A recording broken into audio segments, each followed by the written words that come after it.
Hello, everyone, and welcome to Crabs Baseball on the Road. We are at Harry and David Field in Medford, Oregon, as your humble Crabs take on the Medford Rogues in the final game of this two-game Pacific Empire League series and the final game of this road trip. I'm Liam Warner. I'll be taking you through all of the action today. Well, unfortunately, the Crabs, they took it on the chin last night, losing 17-5. The Rogues hit three-run homers, including two of those from Logan Macy, their shortstop. Max Shabastari adding on with another three-run shot. And it has been a very tough road trip for your Humboldt Crabs, and they are looking to at least get on the bus and head back home with a win. We are just about ready to get started here. Alex Harrington will lead it off against Rogues pitcher Eric Hernandez. I'll give you the Crabs lineup in just a second. And Alex Harrington steps in, and we are just about ready to go here in the Rogue Valley. Pitch to Harrington up high, 1-0. Center fielder Alex Harrington in the box right now. Batting second will be the shortstop Mikey Pickett. Batting third will be the third baseman Jamie Mullen. As the 1-0 in there for a called strike, it's 1-1.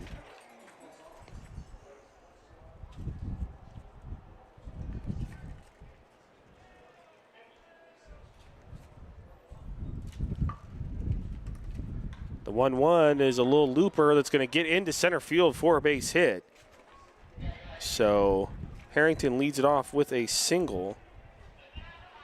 Now batting the shortstop, number 13, Mikey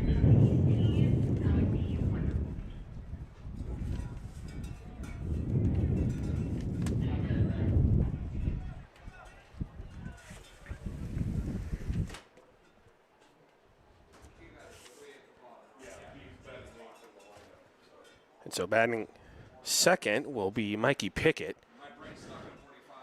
And he bunts it foul. It's 0-1. Adam Enyart will bat fourth. He is the Crabs' right fielder. Batting fifth will be Kavana Soares, the DH. Batting sixth will be the catcher Ryan Vandenbrink. Batting seventh will be the first baseman Jason Ariola. Batting eighth will be the left fielder Anane Wilson. Batting ninth will be the second baseman Colton Boardman for your Crabs tonight.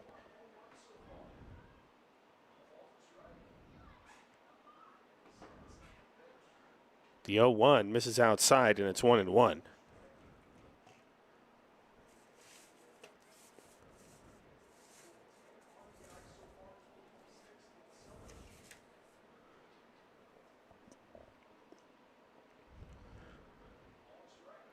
Runner goes. The 1-1 is in there for a called strike. The throw down to second is not in time. And Alex Harrington with the stolen base. So Harrington is at second, nobody out, and a 1-2 count on Mikey Pickett.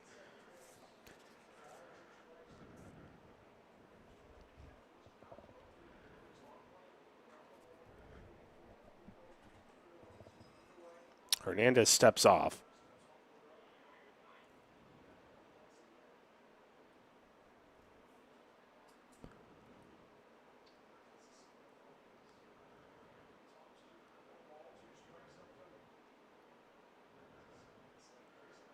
The 1-2 pitch is swung on and missed. Strike three, one away.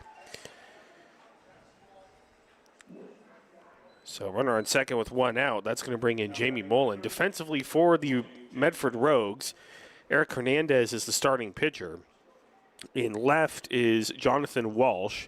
In center is Will Salahar. In right is Quentin Olson. Kian Sanchez is at third. Logan Macy at short. Daniel Bierman at second. Chance Flores at first. Anthony Thomas is behind the plate.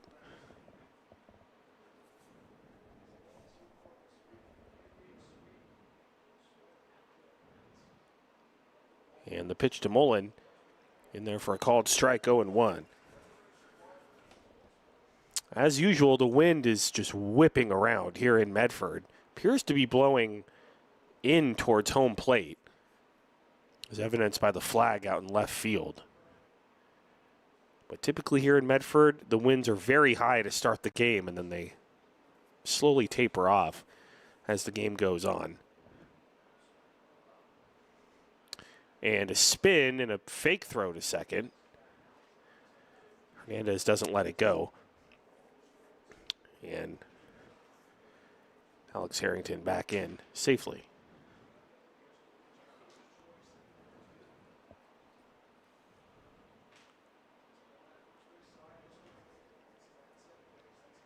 And a real throw back to second this time, but second baseman wasn't covering the bag. So Harrington back in safely again.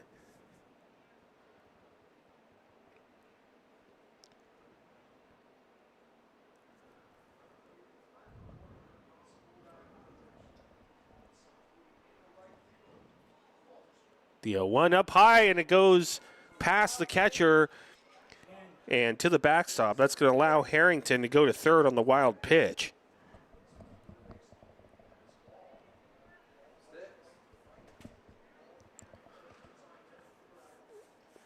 So Alex Harrington standing at third with one out. Here in the top of the first. 1-1 count to Jamie Mullen. Just getting started here in Medford, Oregon. The final road game of this 2026 regular season. The 1-1 is swung on and missed, 1-2.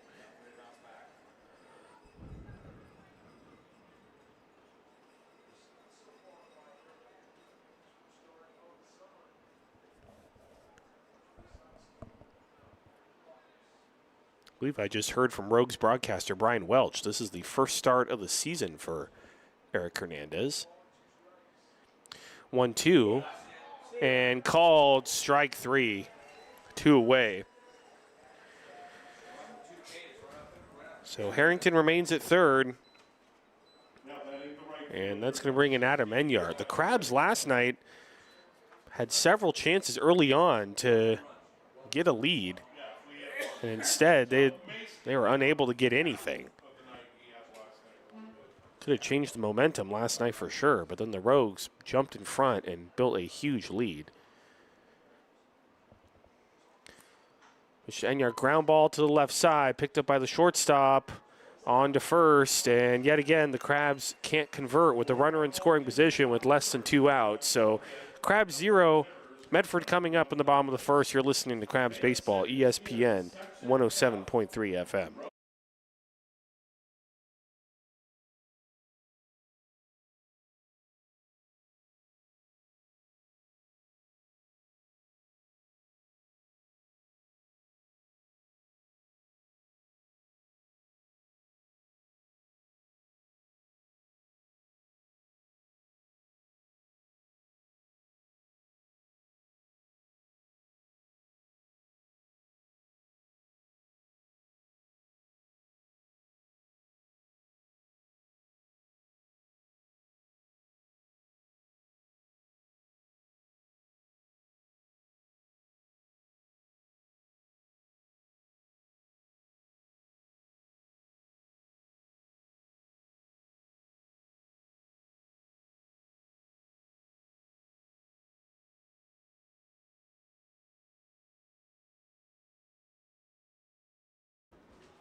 Welcome back to the Rogue Valley, bottom of the first inning. Crabs 0, Rogues coming up. And for your Crabs, Bryson Shelp will be the starting pitcher, making his third start of the season. And the rest of the Crabs defense, Anane Wilson is in left, Alex Harrington is in center, Adam Enyart in right, Jamie Mullen is at third, Mikey Pickett at short, Colton Boardman is at second, Jason Ariola at first, Ryan Vandenbrink is behind the dish. And the starting lineup for the hometown Rogues, leading off for them, will be their left fielder, Jonathan Walsh. Batting second will be their shortstop, Logan Macy, and he had quite a night last night, hitting 2 3-run homers. And batting third will be the third baseman, Keon Sanchez. Batting fourth will be the DH, Ethan Swenson. Batting fifth will be the first baseman, Chance Flores. Batting sixth will be the second baseman, Daniel Behrman. Batting seventh will be the right fielder, Quentin Olson. Batting eighth will be the catcher, Anthony Thomas. And batting ninth will be the center fielder, Will Salahar.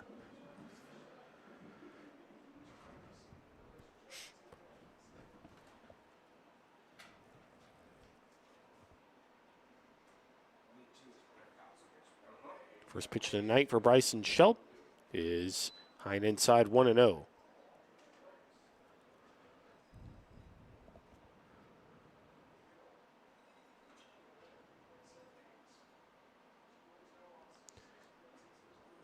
Misses outside 2-0.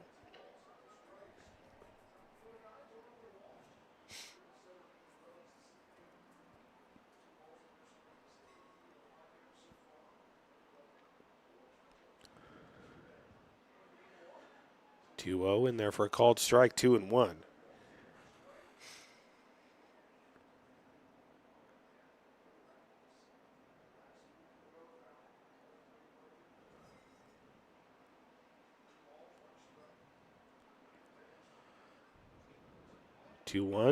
In there for a called strike, it's 2-2. Crabs have lost 4 straight. The Rogues have won 6 straight. They are red hot. They're playing great baseball at the moment. The 2-2 is a slow grounder to the shortstop. Pickett gloves it, throws to first, 1 away. Now batting the shortstop from the University of And Cumberland, it's going to bring in Logan Macy. Crabs killer last night.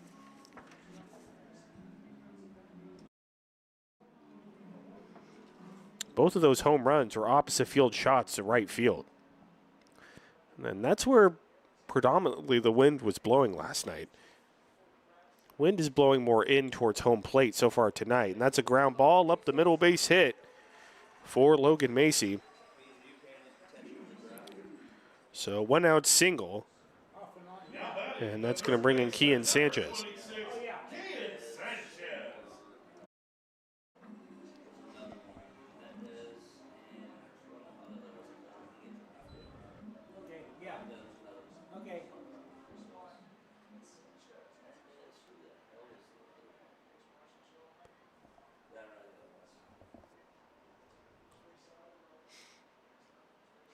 Push to Sanchez. In there for a called strike, 0-1.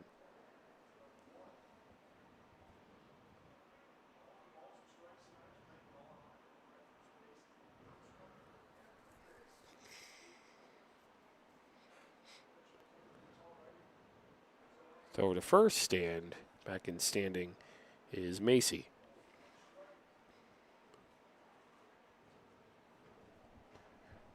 Our first 1 out for the Rogues here in the bottom of the first inning.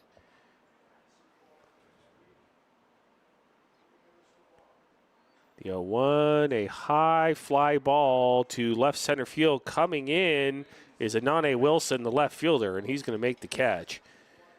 Initially, it looked like Alex Harrington was going to have a beat on it, but Wilson called him off. So runner first 2 away, and that's going to bring in Ethan Swenson. By the way, the Crabs are in their blue tops with the red Humboldt across the front, red numbers on the back, the red stripe across the shoulders. Gray pants today. It's fouled off to the right, 0-1. Rogues wearing their traditional home jerseys. Black jerseys with the green trim. American flag on the right arm. 0-1, fouled off to the right. And it's 0-2.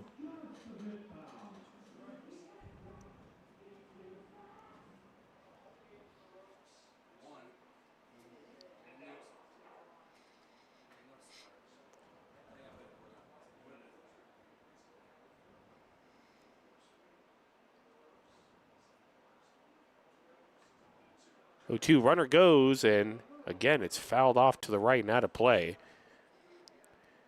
Still 0-2 to Ethan Swenson. It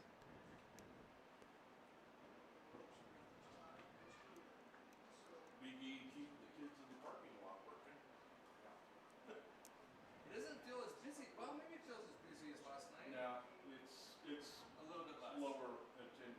Yeah.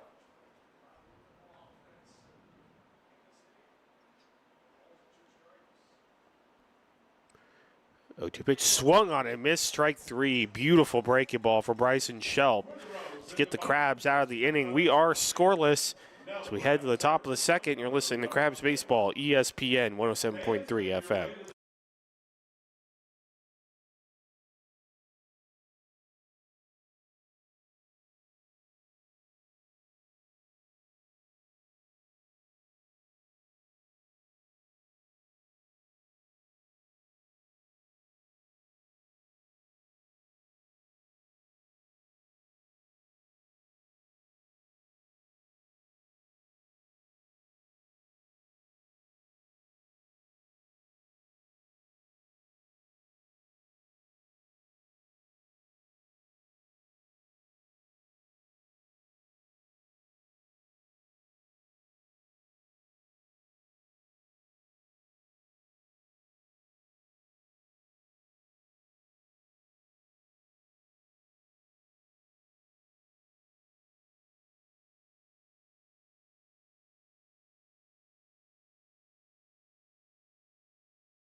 Welcome back to Southern Oregon, top of the second inning. Rogues and the Crabs are scoreless. Due up for the Crabs against Eric Hernandez is Kavana Soares, Ryan Vandenbrink, and Jason Arriola, 5, 6, 7.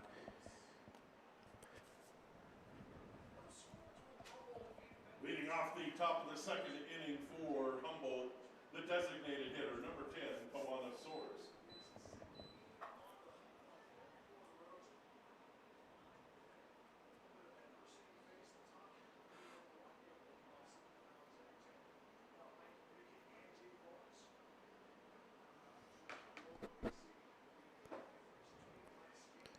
First pitch of the inning to Soares.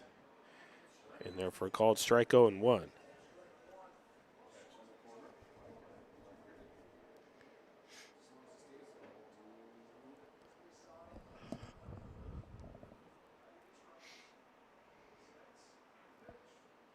The 1 pitch. Fly ball out to right field. Right fielder just in front of the track. Olsen makes the catch. One away. Now batting the catcher, number 45. And that's going to bring in Vandenbrink.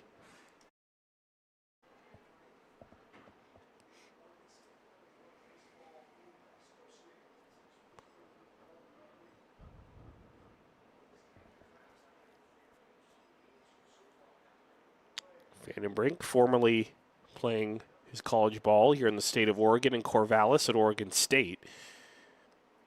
In there for a called strike 0-1, but has since transferred to New Mexico State.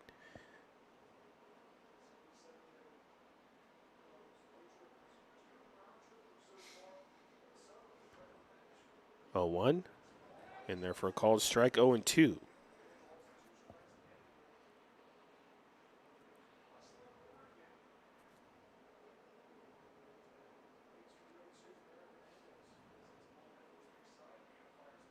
Oh, 2 pitch, swung on and missed, strike 3. Vandenbrink's down on 3 pitches. 2-way, and that's going to bring in Jason Arriola. Third strikeout of the game for Eric Hernandez already. He's on deck for our K-bat. I don't know. We're not going to get to it. It's going to be a 3-up or a 3-down.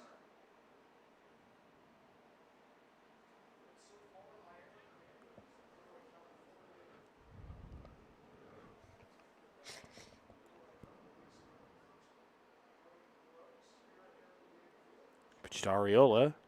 Line down the left field line. That's going to drop fair. Left fielder over to collect it. He bobbles it. And Arriola is going to head into second with, I believe, is going to be a double. He was headed to second anyway. Now batting the K-batter, the left fielder, number 14, Anane Wilson. So 2-out double for Jason Arriola. Another chance for the Crabs to get on the board first. Nane Wilson stepping in.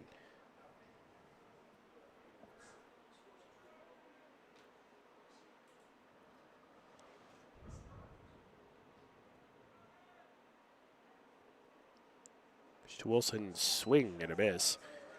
And it's 0-1.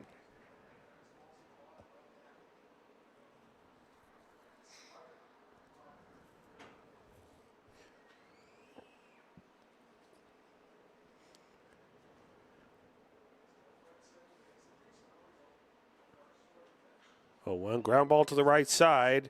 Picked up by Bierman, the second baseman. Throw to first. That's going to do it for the Crabs here in the top of the second.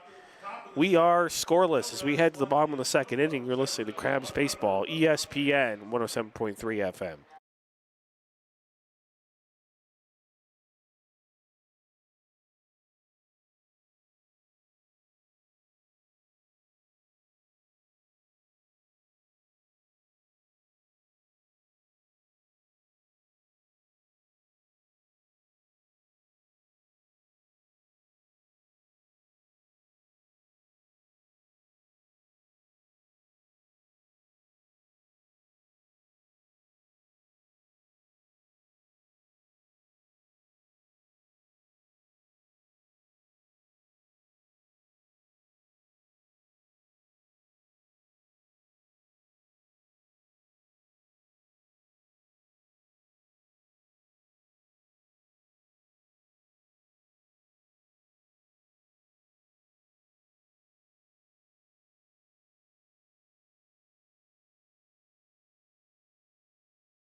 Welcome back to Medford, Oregon, bottom of the second inning.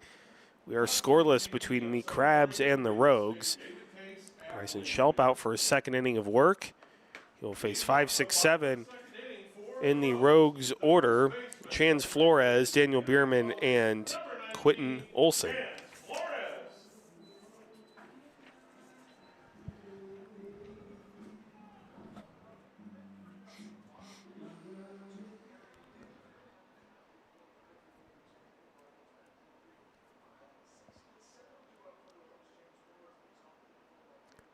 Flores is grounded fouled on the third base line, 0-1.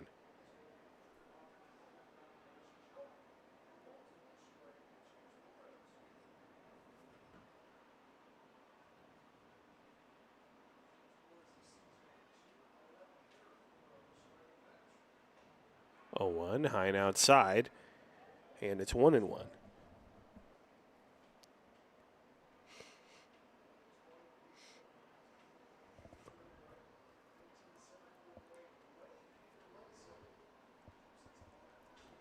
1-1, slow grounder to the third baseman. Mullen, throw on to first is wide. And it's going to be an infield single for Chance Flores. It's a tough play for Jamie Mullen coming down the third base line. The throw just wasn't on line, but definitely is a hit. So that's going to bring in Daniel Bierman.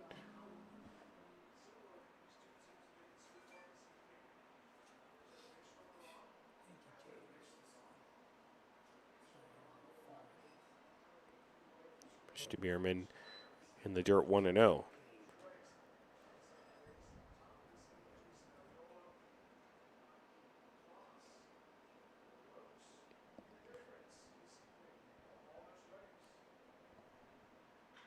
And a sharp ground ball to Mullen at third. He's going to go to second for one. On to first. Double play.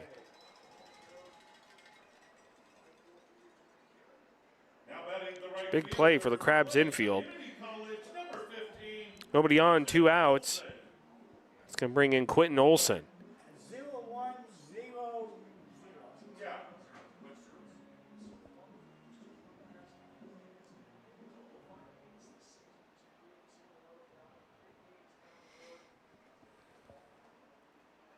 Pitch to Quentin Olson, inside, 1-0.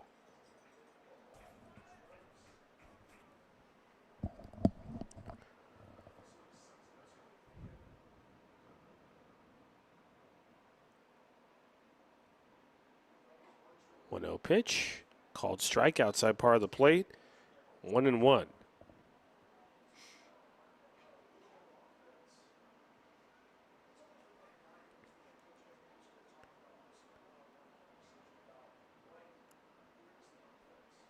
One pitch swung on and missed. Foul tipped into the glove. It's 1-2.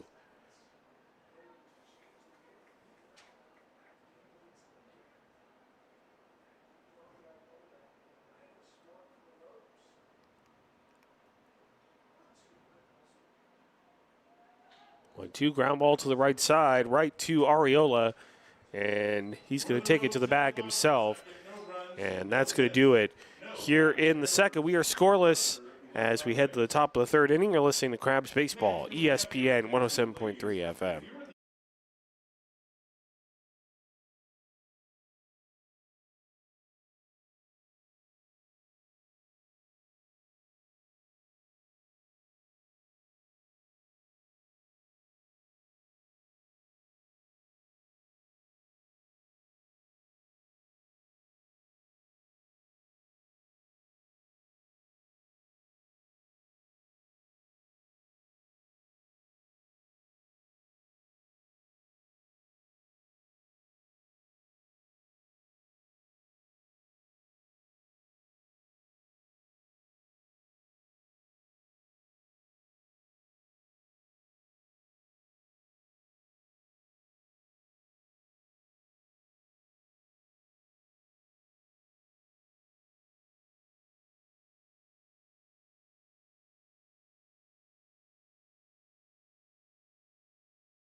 Welcome back to Medford, Oregon. Top of the third inning. Scoreless between the Medford Rogues and your Crabs. Due up for the Crabs, it will be 9-1-2. Colton Boardman, Alex Harrington, and Mikey Pickett. While we have a moment, let's thank some of our fine sponsors who help put Crabs Baseball on the air. Starting with the North Coast Co-op, Humboldt's local community-owned grocery co-op since 1973. North Coast Mercantile, your local beverage distributor. Bear River Casino Resort, the best bet on the North Coast. Crestmark Millworks, creating the signature elements of extraordinary spaces. Cypress Grove Cheese, world-class cheese from right here in Humboldt County. North Bay Automotive, your trusted automotive repair shop in Arcata since 2013. Granite Construction, building a better future today. And Compass Community Credit Union, guiding you to better banking.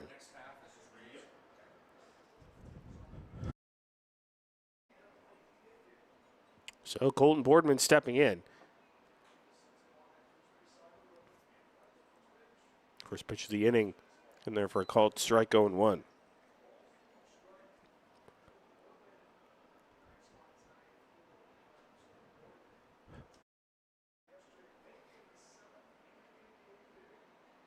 Well, 1 low and inside, and it's 1-1.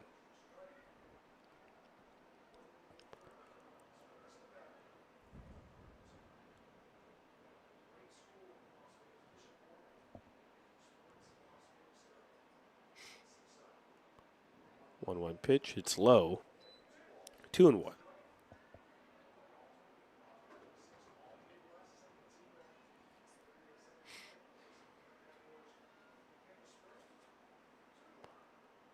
Two one, a fly ball out to shallow right center field. Center fielder ranging over to his right, Salahar. He will make the catch.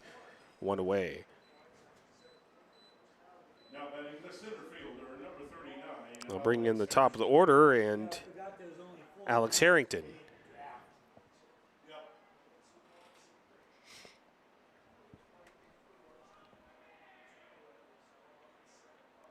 Yeah, they do the rest of it tomorrow. Pitch to Harrington, bounces in the dirt, well in front of home plate. 1-0. Nobody on base. It's like, how come the NFL and the NBA can't do it that fast?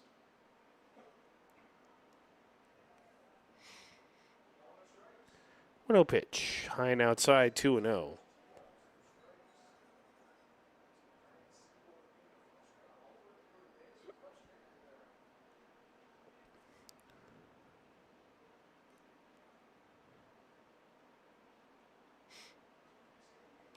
Pitch, outside part of the plate, called strike. 2-1.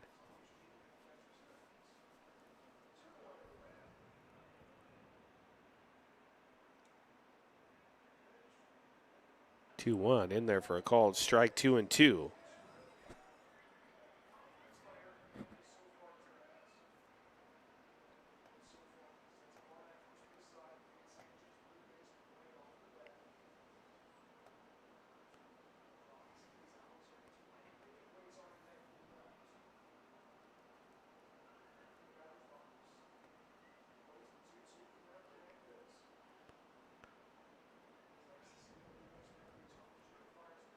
Oh, they do it. 2-2, high and outside, count goes full, 3-2. Unfortunately for the Crabs, this road trip, their offense really has struggled to get too much going. The most they've scored in a game this season was 5 runs. That was last night, but unfortunately that came when the Crabs were down 16-0. Wasn't as helpful as it should have been. Ground ball to the left side, picked up by the shortstop Macy. Throw on to first, close play, but just in time, 2 away. Alex Harrington's speed making that very close. Now batting the shortstop, number 13, Mikey Pickett. Let's go bring in Mikey Pickett. The Crabs' offense has been great all season, but it has not gotten on the bus and traveled with them this season, at least on this road trip.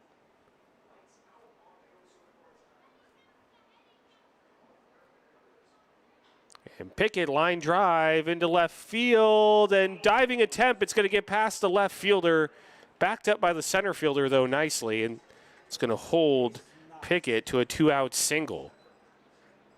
Diving attempt by Jonathan Walsh out there. He's pretty close to making that play.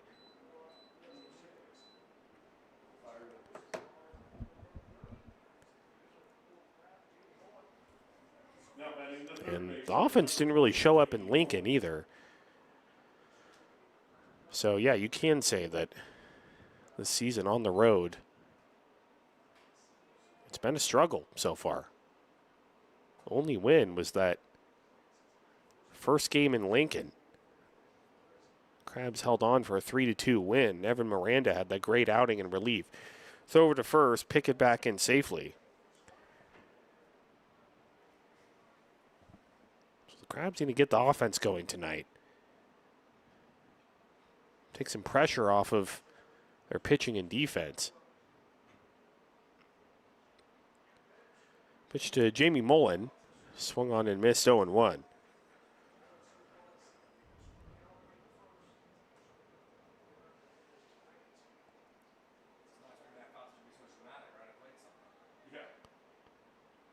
Large contingent of Crabs fans sitting behind the Crabs dugout down the first base line. I saw Bryce Gummersall, one of our board members, made the trip. Throw over to first. Back in safely is Mikey Pickett. The Kelly family is here. Carrie, Justin, and Madison. Jackson Kelly's family.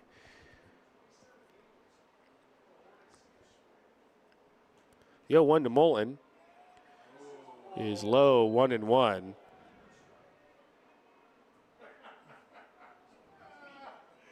Oh my goodness, I love Hills. Brooks fans didn't seem to like that call very much. They don't sugarcoat it either. I think Dollar is our worst umpire. Without any question. Runner goes, the 1-1 is in the dirt. The throw down to second is high and into center field, but Pickett didn't see it. And so he's going to be into second with a stolen base.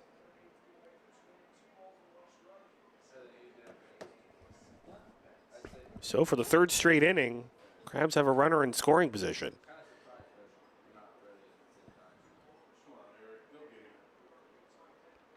The Crabs last night, as I mentioned, they were unable to cash in with runners in scoring position until it was really too late. Started scoring when they were down 16-0. And Hernandez steps off and looks Pickett back to second base.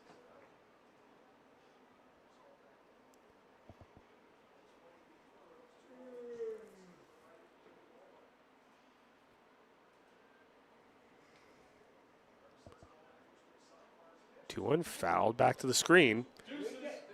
And it's 2-2.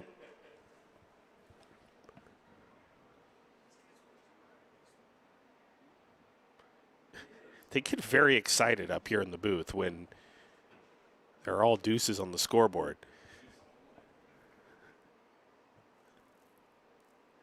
2 balls, 2 strikes, 2 outs. 2-0 at the plate, Jamie Mullen.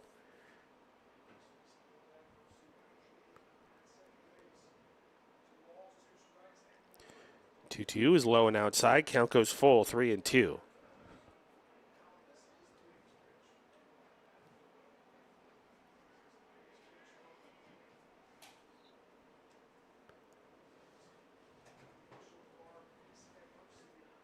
Runner standing at second base with 2 outs in the top of the third, scoreless.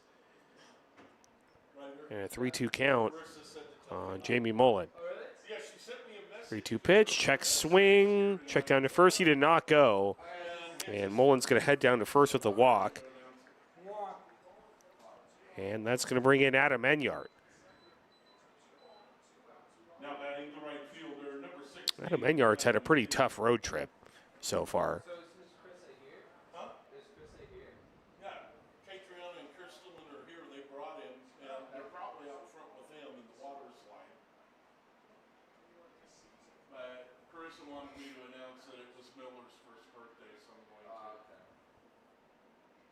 That's crazy. We just were at our other friend's first birthday. And throw back to second, and again the second baseman not on the bag. So pick it back in safely.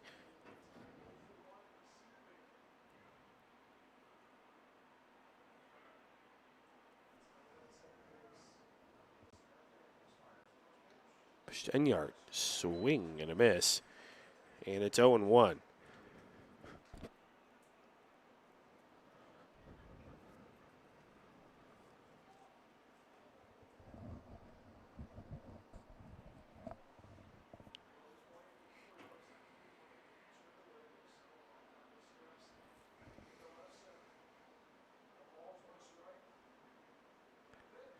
The 0-1 to Enyart, fouled back to the screen. It's 0-2. We're at 0, 1, 0, 2. Yes, sir. Yeah, right. Every time. It's like you're keeping a book. It's an old habit. It's like a dog we had at the ranch that always chased deer. No matter how hard we tried to stop him, never could break it. 0-2 pitch. Ground ball fouled on the third base line. We'll do it again, 0-2.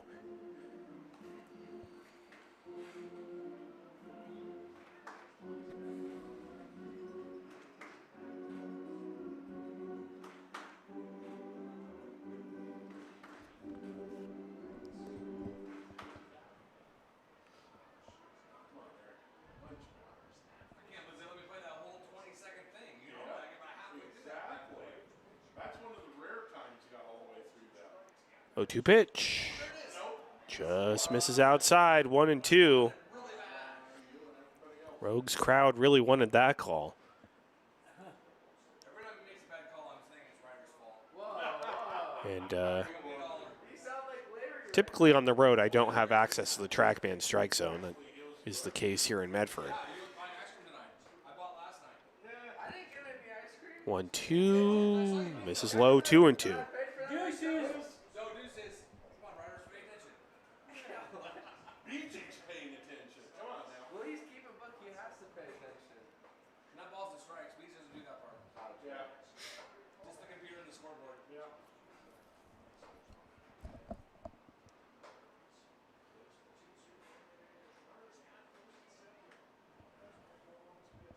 2-2 pitch, fouled back to the screen. Still 2-2, good battle here from Adam Enyart.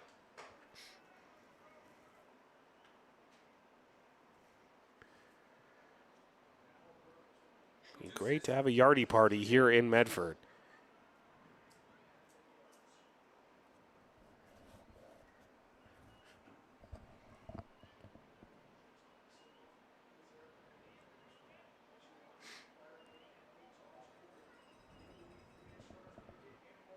2-2 pitch. Low and outside. Count goes full. 3-2. Great at bat from Enyart.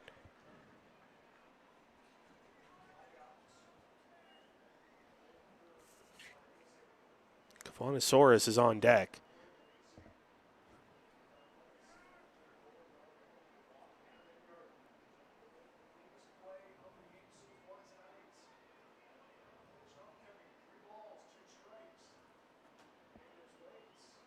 Three-two pitch is popped up down the right field line. First baseman watching it sail out of play.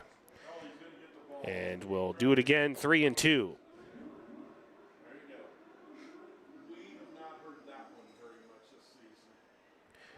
Ninth pitch of the at-bat coming up to Adam Enyart.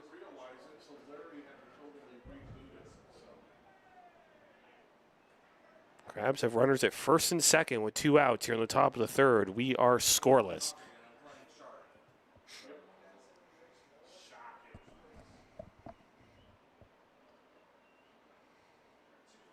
Three-two pitch is grounded over the pitcher. Second baseman fields it deep in the hole. The throw back to the pitcher. And coming in to score is Mikey Pickett. And the Crabs take the lead 1-0.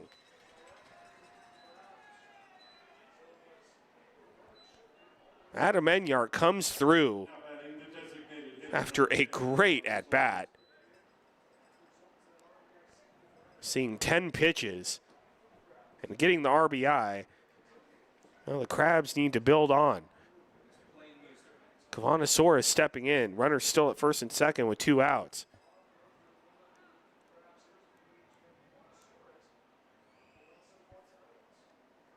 Take the H off. Pitch to Soares, in there for a called strike, 0-1.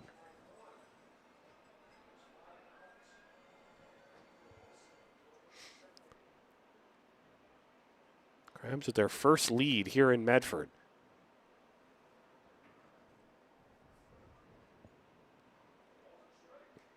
The 0-1, in there for a called strike, 0-2.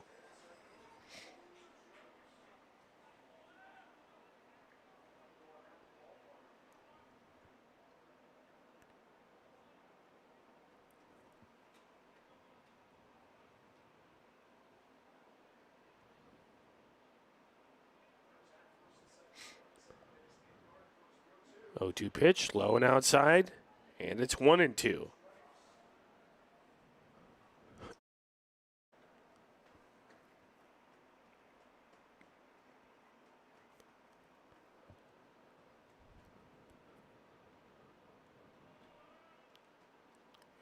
Soares calls time.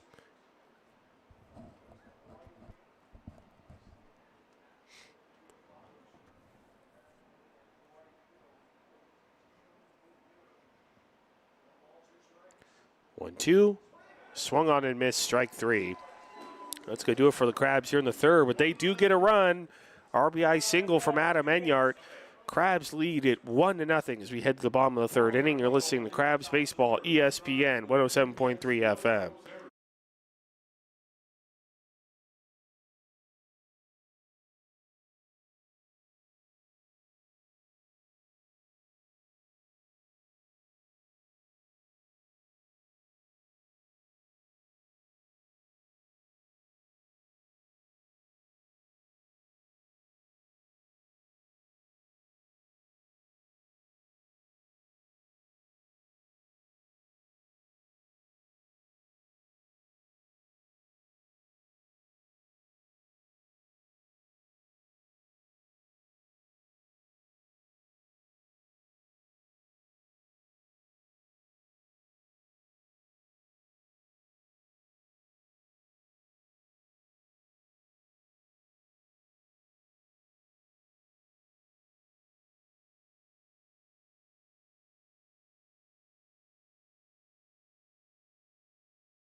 Welcome back to the Rogue Valley, bottom of the third inning. Your Crabs lead the Rogues by a score of 1-0. Bryson Shelp, he's had a good start to this game. Now for his third inning of work, he will face 8-9-1.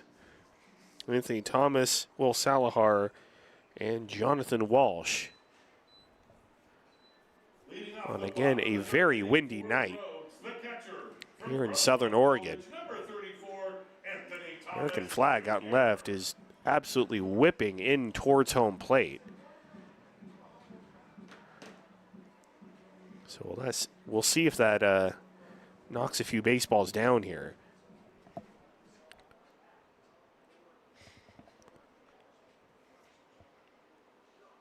The first pitch to Anthony Thomas is in there for a called strike 0-1.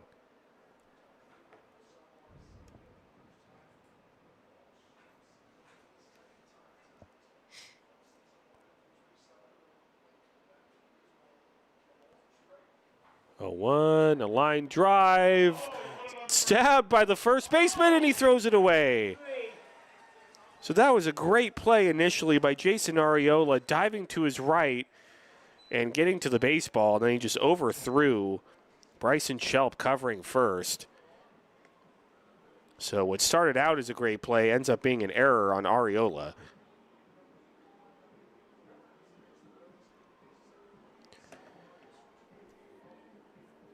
We got conference.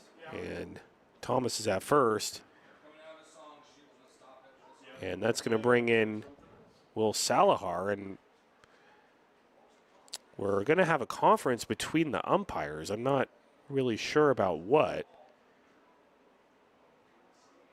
Maybe some sort of interference. And they're going to stick with the call in the field. So, error on Arriola. Now batting the center fielder from Scottsdale Community College, number 24. It's going to bring in Will Salahar.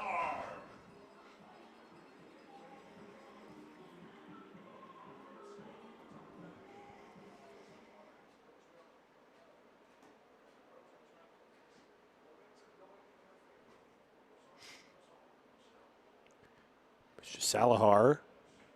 This is outside 1-0.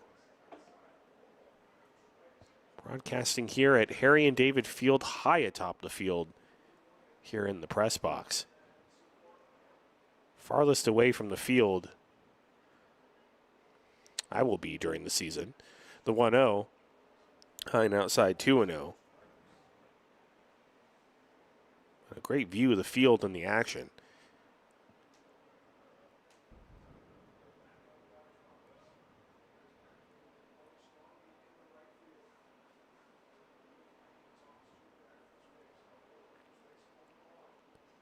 Swung on and tapped foul. It's 2-1.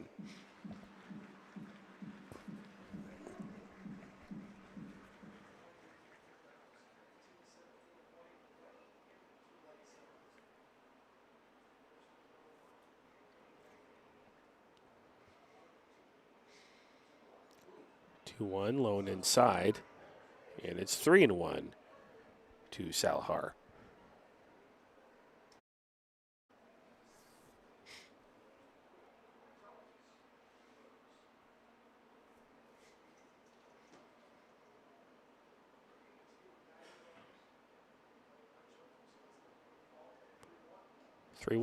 Lone inside, ball 4. So Thomas to second. Salahar with the walk. First and second, nobody out. Now batting the left fielder, And that's going to bring in the top of the order and Jonathan Walsh. And unfortunately on this road trip, errors have hurt the Crabs. And they've hurt the Crabs all season.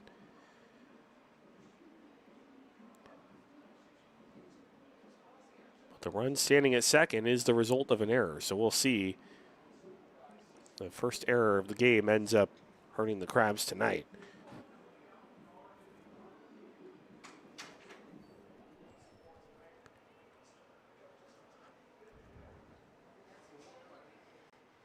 So Jonathan Walsh steps in, he shows bunt and misses at it. Throw back to second as the runner at second was off the bag and he gets in safely.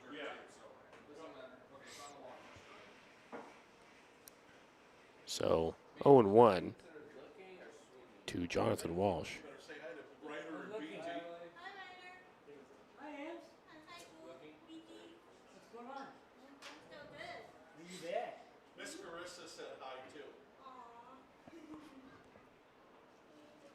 Oh, a pitch showing bunt again. Takes it low and outside, 1-1.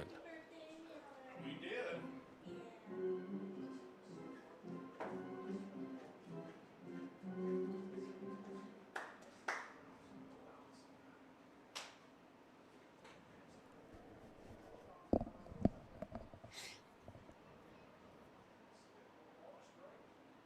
1-1 is bunted foul. And it's 1-2. Likely Jonathan Walsh will be swinging away here.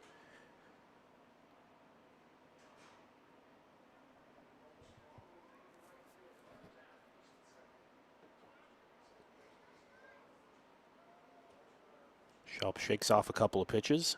He's ready to go.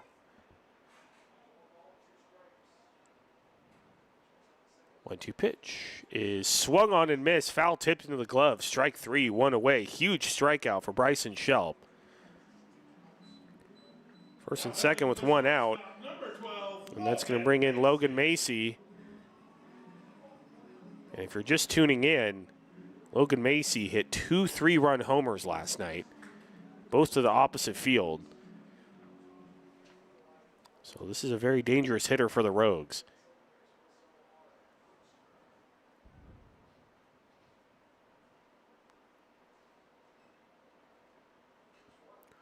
To Macy, ground ball right to the second baseman. Borman flipped to second for 1, on to first, double play. Crabs get out of it here in the bottom of the third. Crabs holding on to a 1-0 lead as we head to the top of the 4th inning. You're listening to Crabs Baseball, ESPN 107.3 FM.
Welcome back to Southern Oregon. Top of the 4th inning. Crabs still holding on to a 1-0 lead. And due up for the Crabs, it will be 6, 7, 8. Ryan Vandenbrink, Jason Ariola, and Anane Wilson. And while we have a moment, let's check in on what's going on around the Pacific Empire League. 2 other league games happening tonight. The Healdsburg Prune Packers lead the Solano Mudcats 6-0. That game's in the bottom of the 4th at Rec Park in Healdsburg. And then other game going on, the Lincoln Potters leading the West Coast Kings 1-0. That game's in the top of the 2nd at McBean in Lincoln. The standings right now, Prune Packers, of course, are in first place. The Rogues sit solidly in second place at the moment, even though they played fewer league games. Crabs sit in third. Crabs are still in the mix, but they really need this game if they want to stay with the Rogues here in the mix for second place. Again, only top 2 teams go to the PEL Championship Series at the end of the month. Pitch to Vandenbrink. Misses low, 1-0.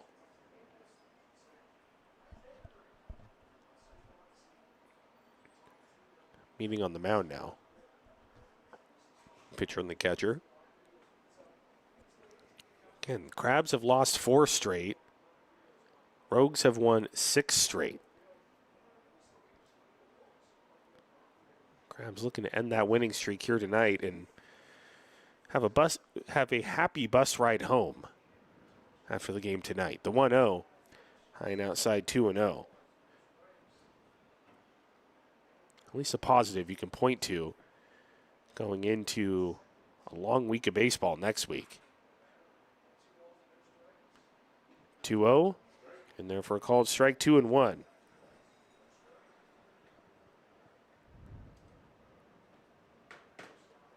Last time the Crabs were home, they took 4 out of 5 from the Solano Mudcats, but that success just has not traveled with them so far. 2-1, a high tapper fouled on the third base line, 2-2. Crabs after the game tonight will get on the bus and drive 3 hours, 45 minutes back home to Arcata. And then they will have tomorrow and Monday off. And Tuesday back home against the West Coast Kings. The 2-2, low and outside. Count goes full 3-2.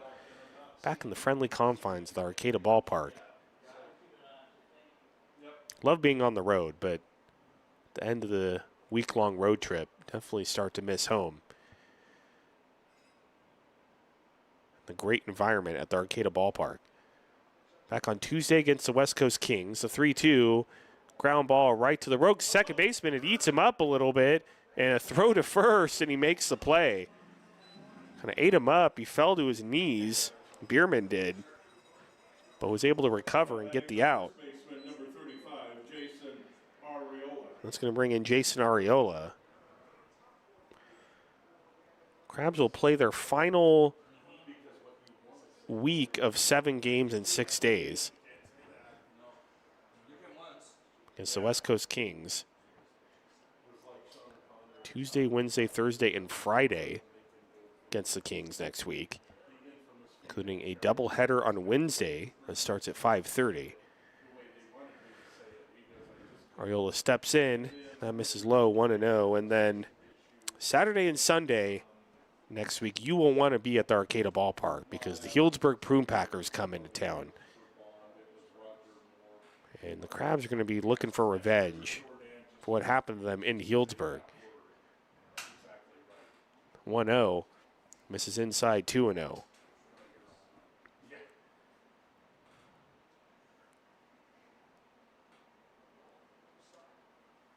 I just look forward to seeing how the Prune Packers handle the great environment at the Arcata ballpark.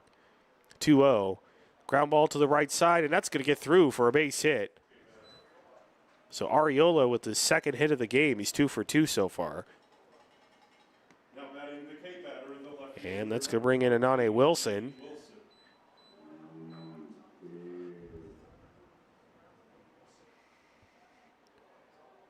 Rogues do the K batter here in Medford. If Anane Wilson strikes out, fans get $5 alcoholic beverages. Do the same sort of thing in Lincoln. Anane Wilson misses outside, 1-0. Gregory.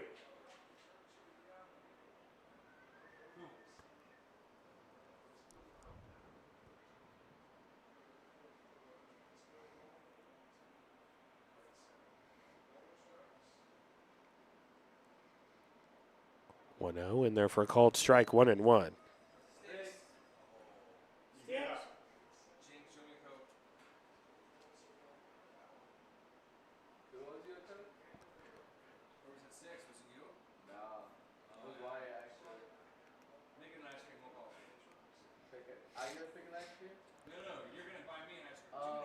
Runner goes, the 1-1 is swung on and missed. The throw down to second is way wide. Yeah. And into second with the stolen base is Jason Arriola.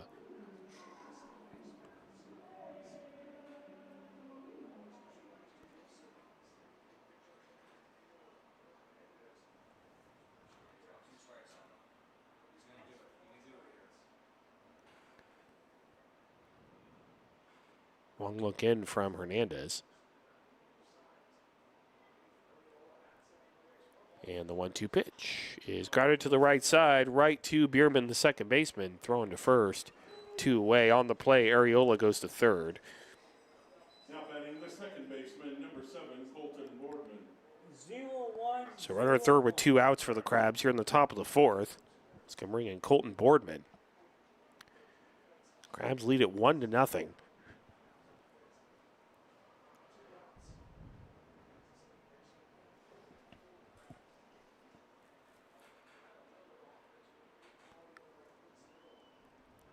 Pitch to Boardman. Low and inside 1-0.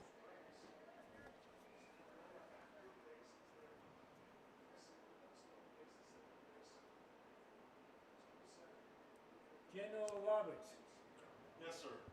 guess who came in the Robin today? Pat Casey. Well, that's close. 1-0 in the dirt, 2-0 to Boardman. And four of his players or 4 of his kids, I don't know. Oh, well,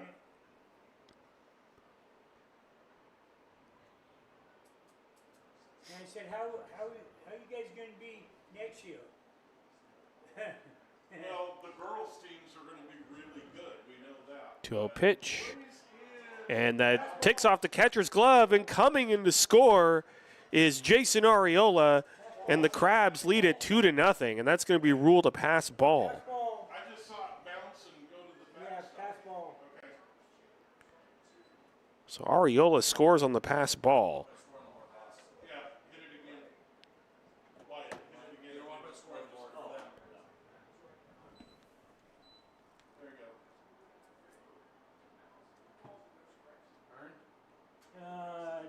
Not yet. Yeah, What? not yet.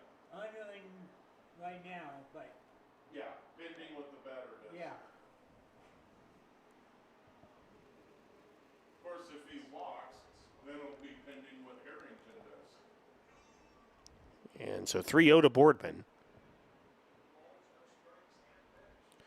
3-0 pitch, up high ball 4. So Boardman works the walk, runner at first with 2 outs. And that's going to bring in Alex Harrington.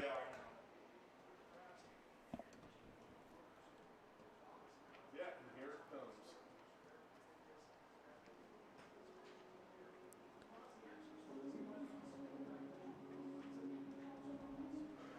So we have a meeting on the mound now.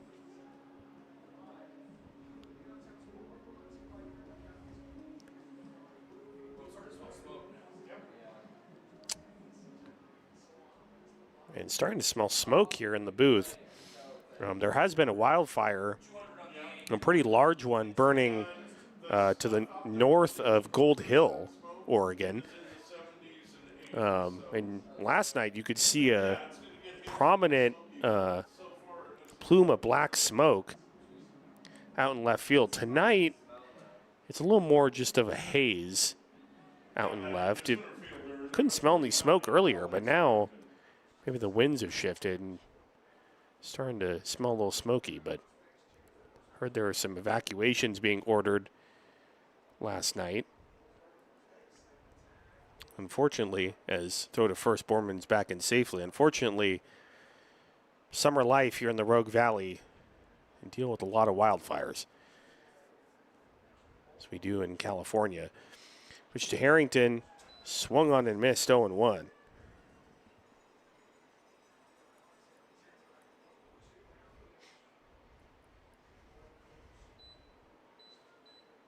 Definitely the sky is much more hazy than it was at the start of the game, so I think some of that wildfire smoke is starting to blow this way.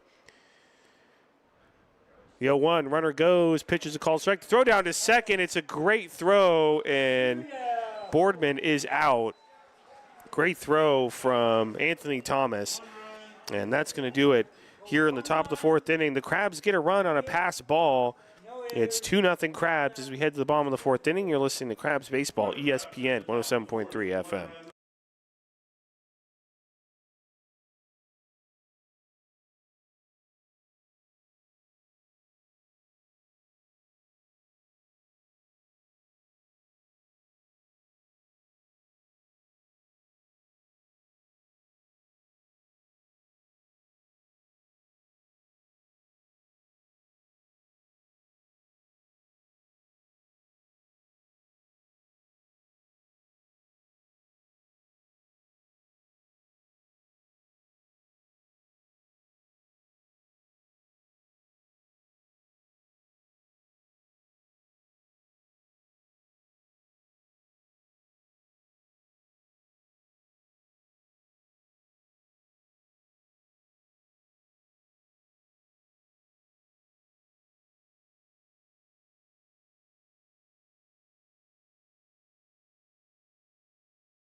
Welcome back to Medford.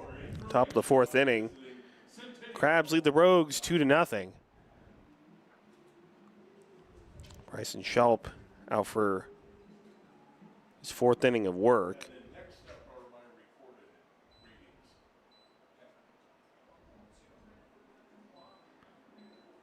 And he will face 3, 4, 5.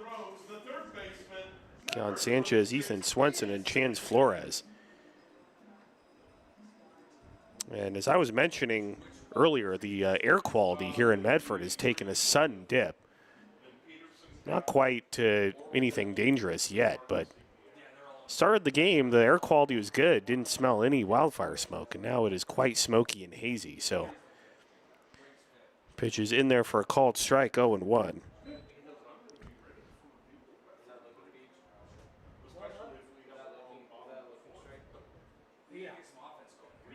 This is reminding me of the game we had with Lincoln, though. We didn't really. 0-1 misses outside, 1-1 to Keon Sanchez.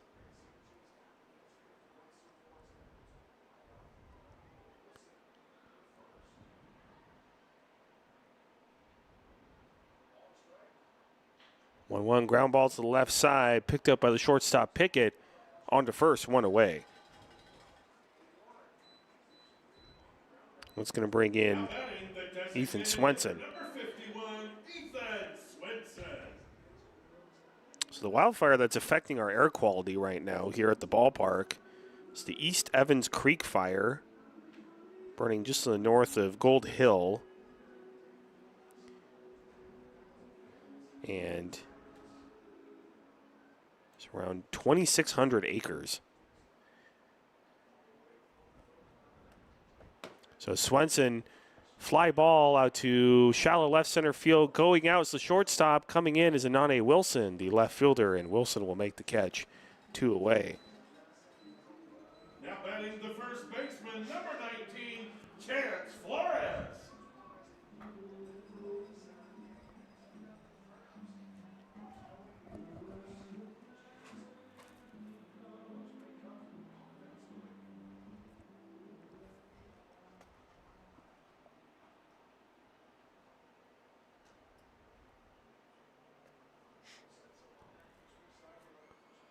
Mr. Flores way inside, almost got him. Duck out of the way. 1-0.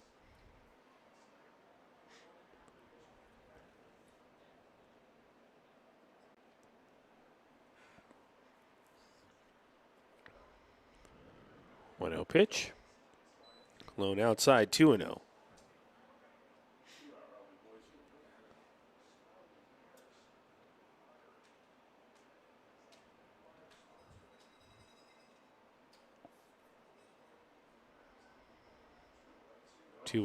In there for a called strike, 2-1.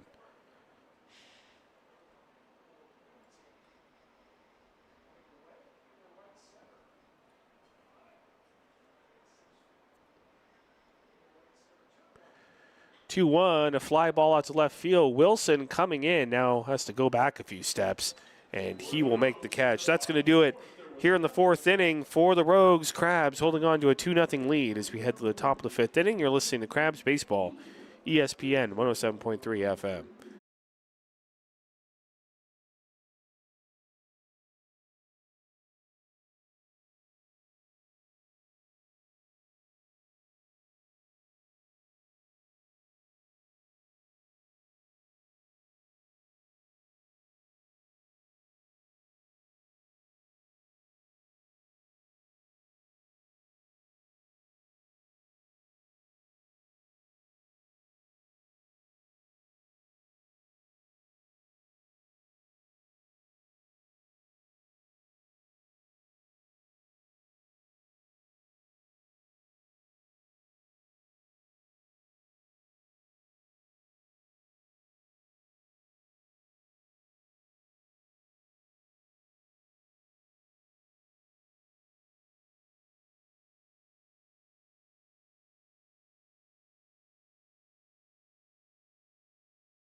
Welcome back to the Rogue Valley, top of the fifth inning.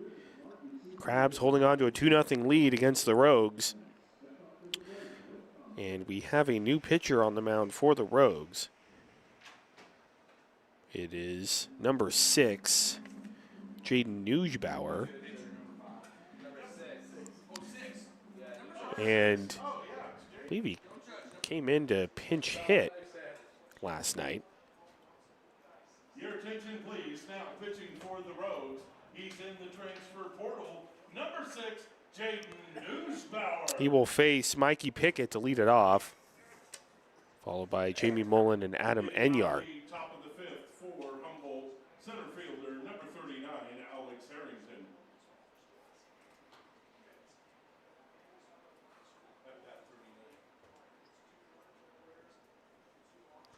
Pitch to Pickett is low and inside 1-0.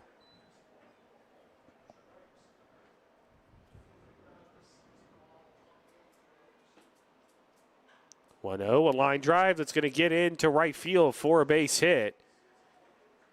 So Harrington, the second hit of the game. A leadoff single here in the 5th. And that's going to bring in Mikey Pickett.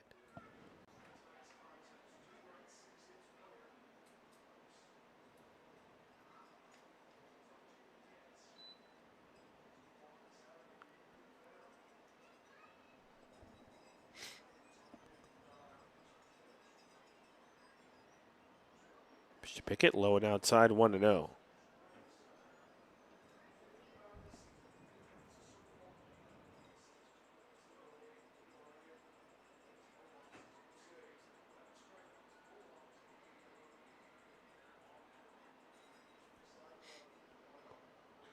Is popped up, shallow right center field. Right fielder coming in, tracking the baseball, and Olsen will make the catch, one away.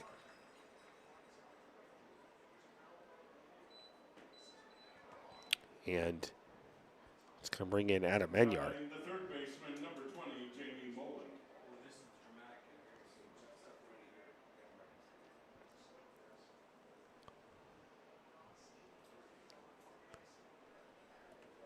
Or sorry, it's Jamie Mullen.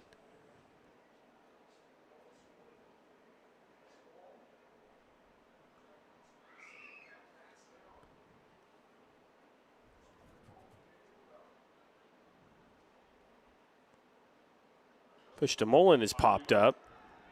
Behind the plate, it's playable for the Rogues catcher, and he's going to make the catch. 2 away and back to first. And back in safely is Pickett. Now batting the right fielder, number 16, Adam Enyart. And now that's going to bring in Enyart. All right, what numbers are we looking at so far? Who's got numbers in? Nobody's got numbers in yet? Oh, man. Bella won last night, Oh, so okay. she's batting leadoff. But I haven't seen anything from her yet.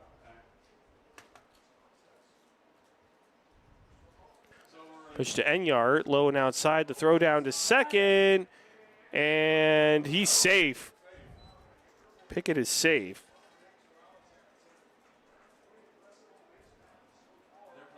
They're playing much more aggressive tonight. Yeah, they are. That's our 4th Steel Beach. Don't worry about it. Yes. Don't worry about it. Well, he's not dialed in on that for them.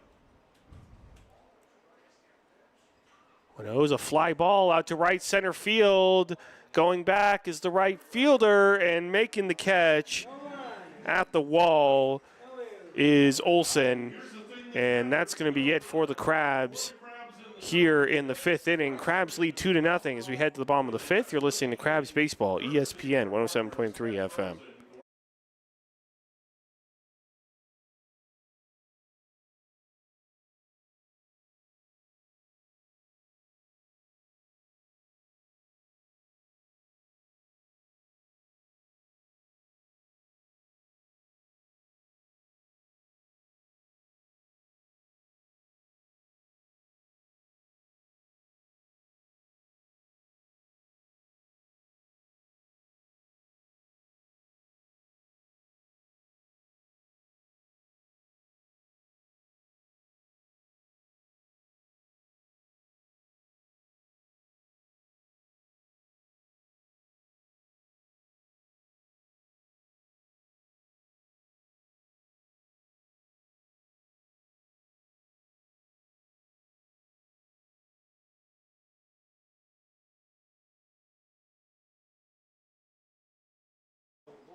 Welcome back to Medford. Family owned and operated. Bottom of the fifth inning. And Gold Hill proudly supports local schools, youth programs, nonprofits. Bryson Shelp out for his fifth inning of work, and he has had a great game. He's only allowed 2 hits. Daniel Bierman will lead it off, followed by Quentin Olson and Anthony Thomas. Leading off the bottom of the fifth for the Rogues, the second baseman, number 8, Daniel Berman.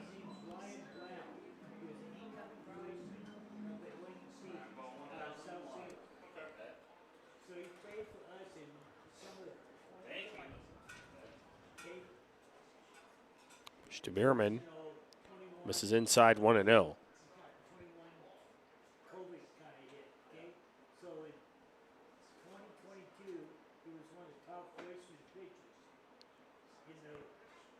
And the 1-0 pitch in there for a called strike, 1-1. In 2023,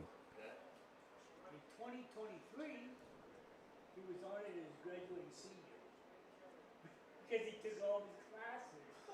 Research number 1001. 1-1 fly ball out to center field. Ranging over to his left and making the catch is Alex Harrington, one away. Now batting the right fielder, number 15, Quentin Olson. It's going to bring in Quentin Olson.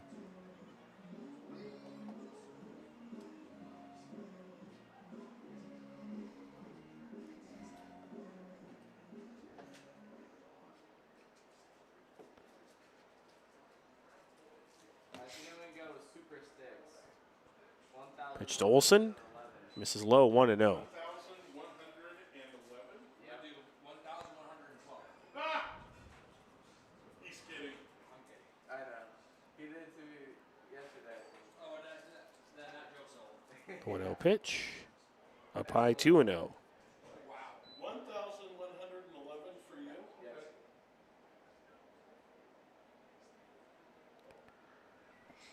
Wyatt? 1,001. 2-0 pitch. 1,100. Outside, 3-0. 11, 11, 11. No, 11,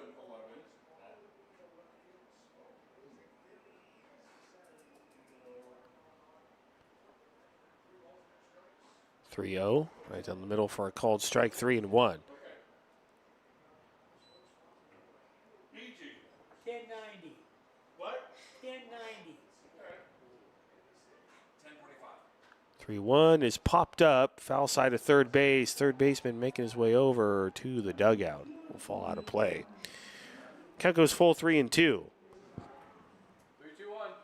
You two one? 3, 2, 1,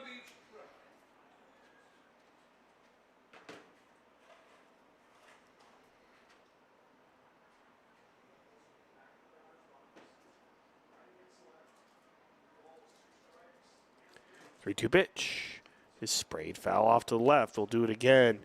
3-2. That's a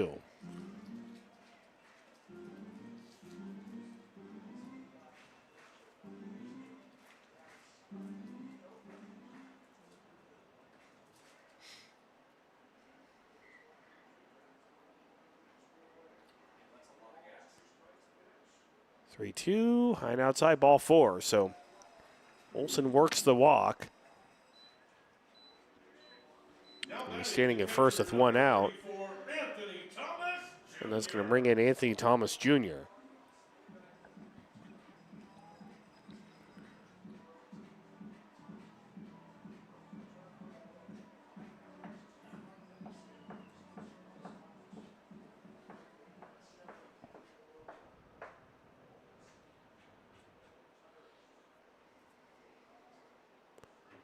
Should Thomas swing and a miss.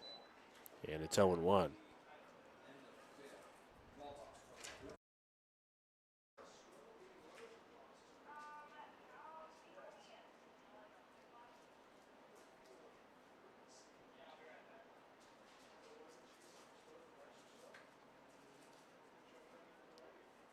The 0-1. Sharp ground ball past the first baseman into right field. 4-base hit. Runner headed to third. And it's going to be first and third with 1 out.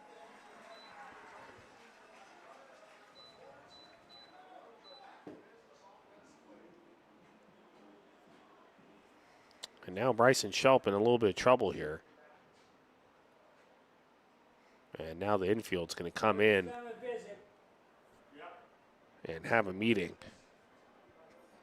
Looks like Matt Tomlin is making his way out to the mound, and I think we're going to have some activity that's going to start in the Crabs bullpen. So that'll give me an opportunity to let you know what is going on around Major League Baseball. Both of the NorCal teams played earlier today. The Giants beat the Rockies by a score of 4-2. After losing the first two games of the series. And then the West Sacramento A's lost a close one in Chicago, 1-0. The active games going on right now around MLB. Padres and the Blue Jays are tied at 7, bottom of the 6th down in San Diego. The D-backs have a lead over the Dodgers 6-1 down in LA. And those are the only two active games going on around the major leagues right now. So that's going to bring in Will Salahar.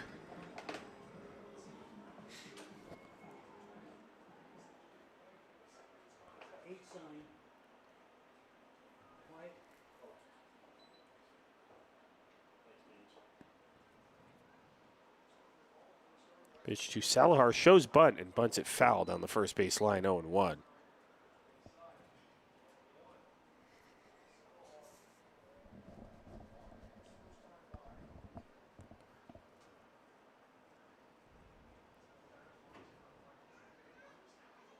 First and third, one out for the Rogues here at the bottom of the 5th. Crabs lead 2-0. Bryson Shelp trying to work out of some trouble.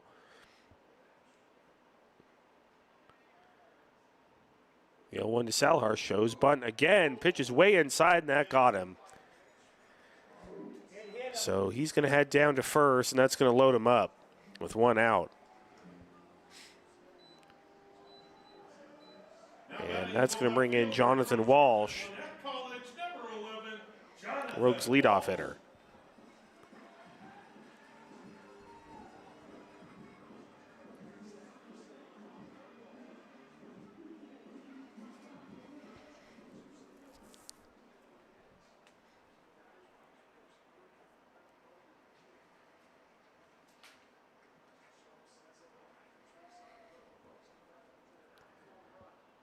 To Walsh, misses 1-0.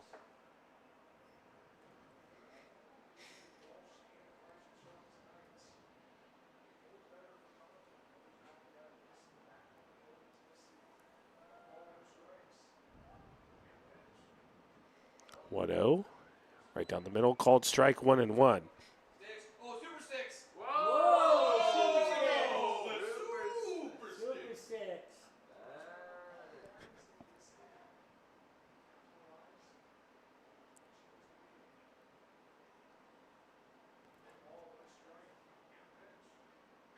1-1 ground ball right back to Shelp. He's going to go home with it for one. Back onto first on a hop.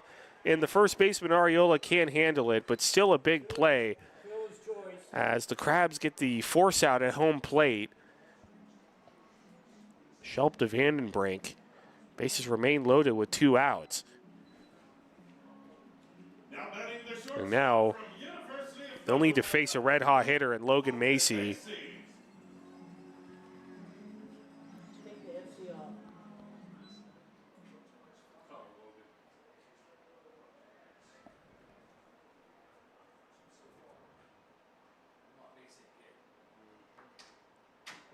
Pitch to Macy.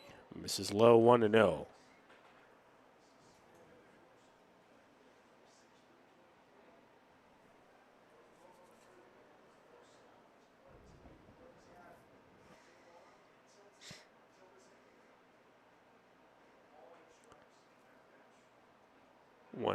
In there for a called strike, 1-1. Logan Macy, 2 3-run homers last night. Both out to right field. It's 1 for 2 so far tonight.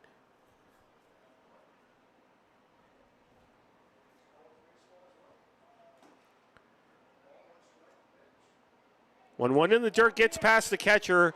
One run's going to come in to score. The second run, heading around third. The throw back to the plate. He is safe. Raw pitch scores 2. And we are tied on a wild pitch from Bryson Shelp. Just one wild pitch.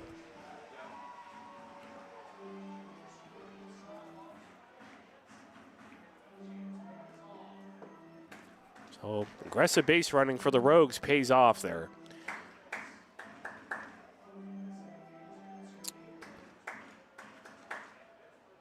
All right, so runner at third now with 2 outs and 2 runs in. 2-1 pitch is a fly ball out to right field.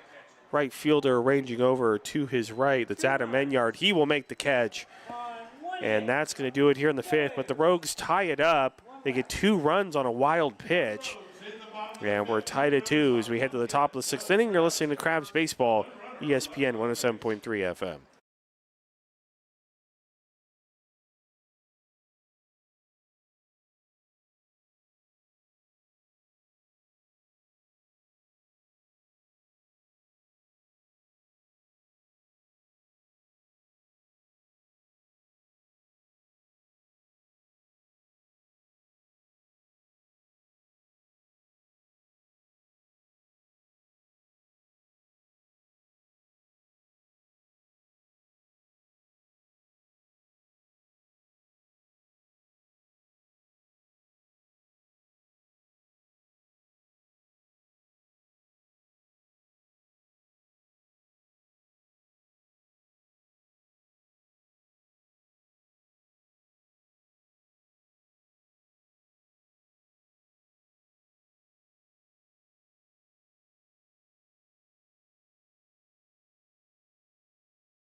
Welcome back to Medford, Oregon. We're in the top of the 6th inning. And brand new ball game. We're all tied up at 2.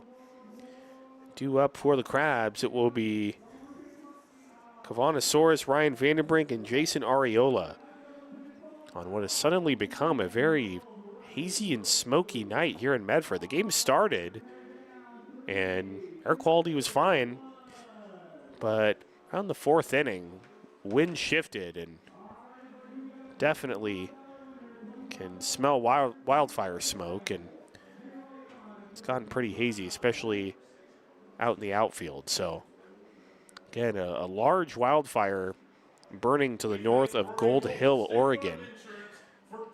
That's at 2,600 acres in size. We are in no danger at the moment, but large fire prompting several evacuations and affecting the air quality here tonight. So Kavanasaurus stepping in.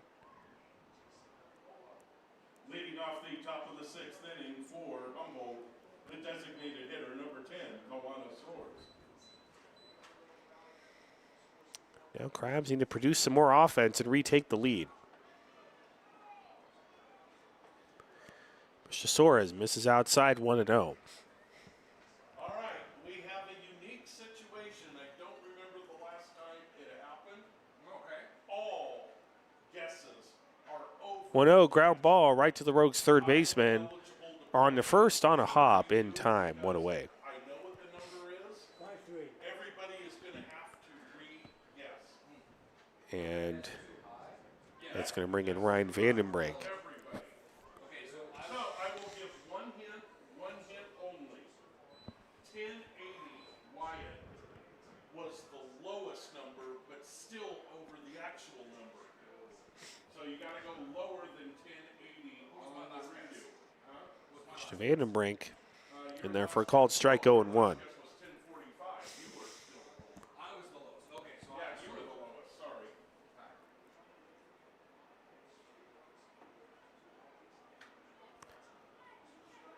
I'm gonna 0-1 low and inside 1-1. 915. 915. 915. Wyatt.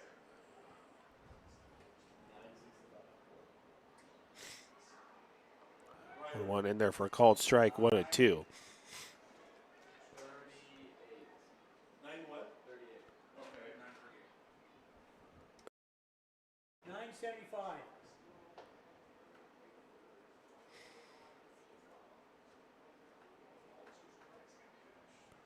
1-2, fouled back to the screen. We'll do it again. 1-2.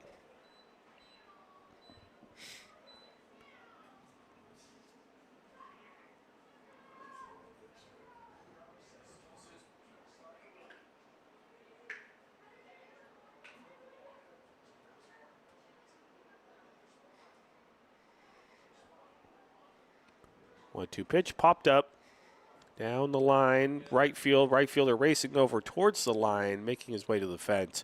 Will fall out of play, foul. Do it over 1-2.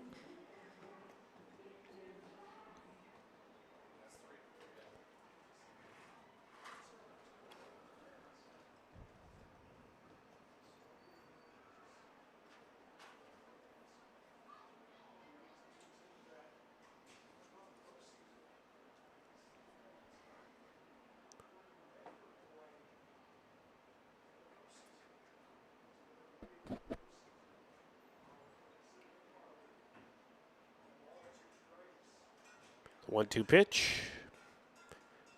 Slowing outside, 2-2.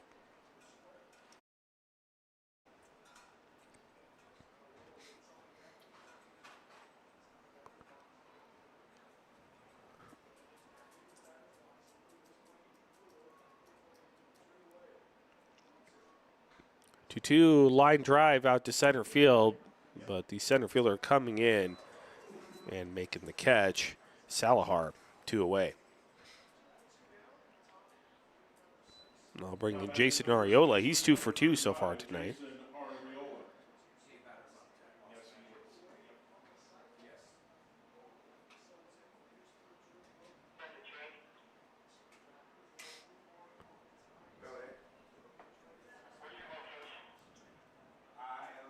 What do we do in the middle of 6? Do I do one of the reads?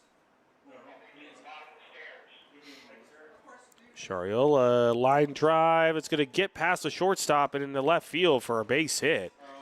Have a night, Jason Arriola. 3 for 3. 2-out single. Let's go bring in Anane Wilson.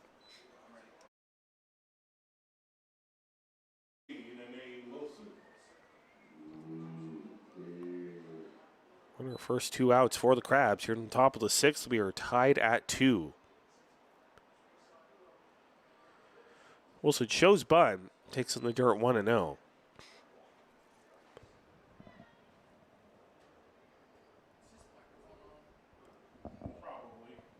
So turn it off. Yeah, I'm getting weird sound effects. Throw to first, and Be sure to check your runners back in safely.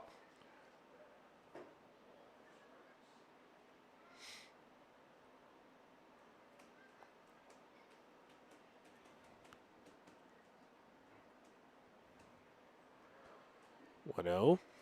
Going outside 2-0.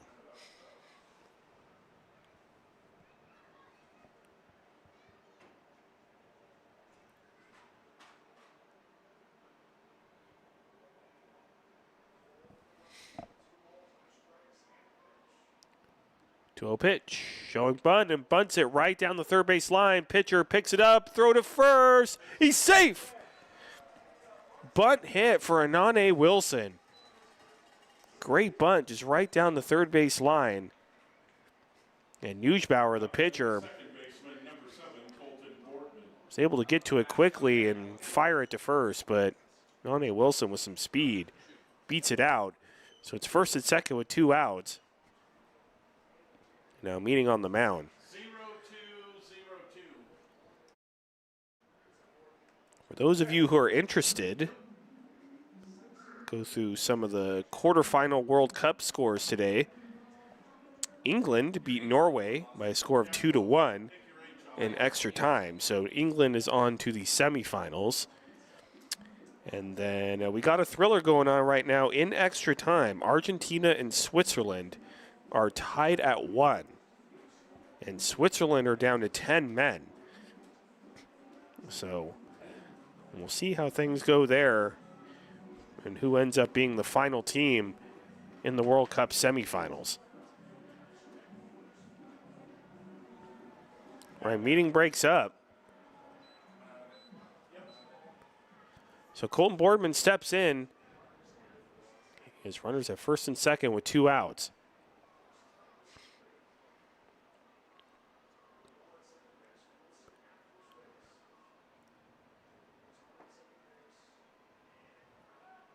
And a spin and look back to second. Arriola back in.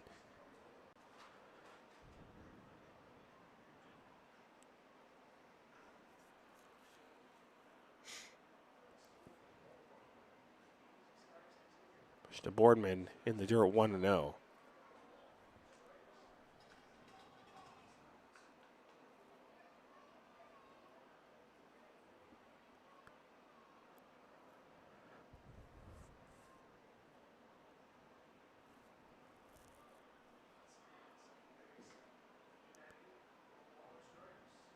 Wado.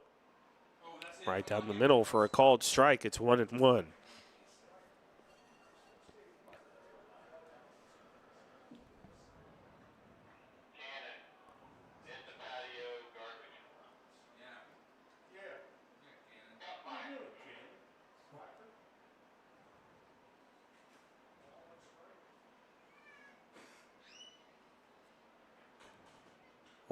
A fly ball in the infield, right above the second baseman, and he's going to make the catch. That's going to do it for the Crabs. Here in the top of the sixth, we are tied at 2. So we head to the bottom of the sixth inning. You're listening to Crabs Baseball, ESPN 107.3 FM.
Welcome back here to Medford. Bottom of the sixth inning. We are tied at 2 between the Rogues and the Crabs. On the mound for the Crabs now, and wearing number 21 instead of his usual 6, is Justin Dugan. And he will face Keelan Sanchez, Ethan Swenson, and Chance Flores. Here on a night in Medford where it's gotten progressively more and more hazy.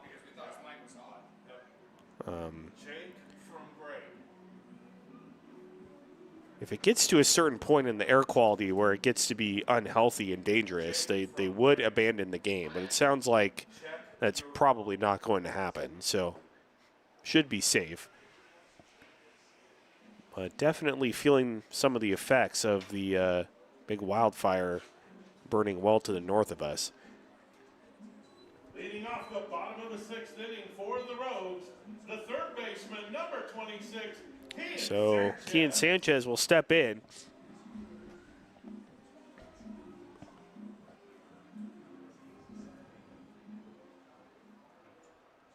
Crabs had a 2-0 lead till the bottom of the fifth, where the Rogues got 2 runs on a wild pitch. And it's fouled off to the right. 0-1.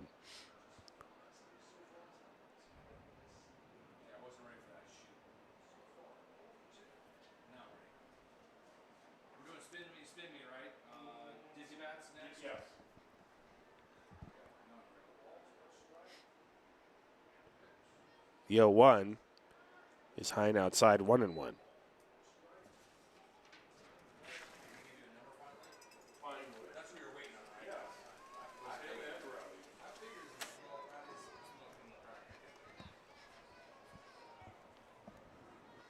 One pitch. Misses outside, 2-1. We are totally in it, and we have a first-time winner who's only played the game twice.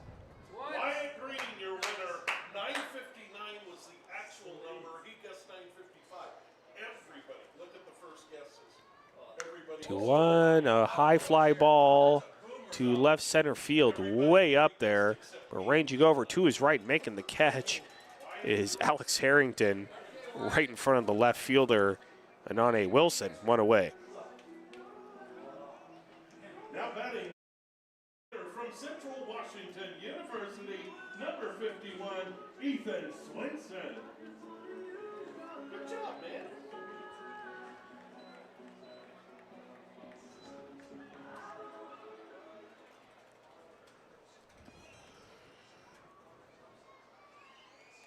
So pitch to Swenson, low 1-0.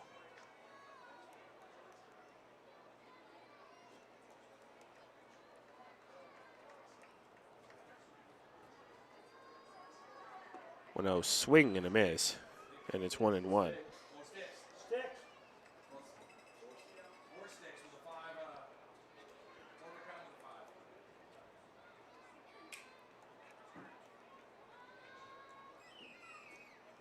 with a 5. 1-1 ground ball to the right side. The first baseman, Ariola, picks it up. He will race to the bag and get there in time, 2 away. Now batting the first baseman from Lynn Benton Community College, number 19, Chance Flores. They'll bring in Chance Flores.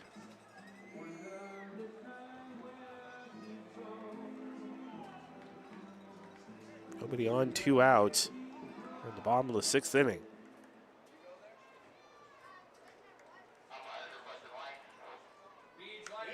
Pitch to Flores, popped up down the foul area, right first base side. It's out of play, 0-1.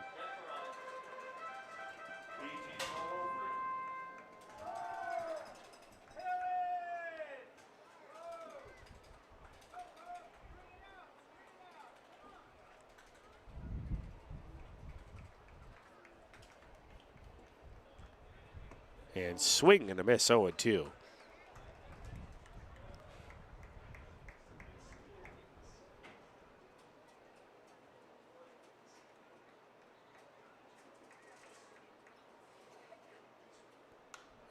Pop foul, not a play off to the right. We'll do it again, 0-2.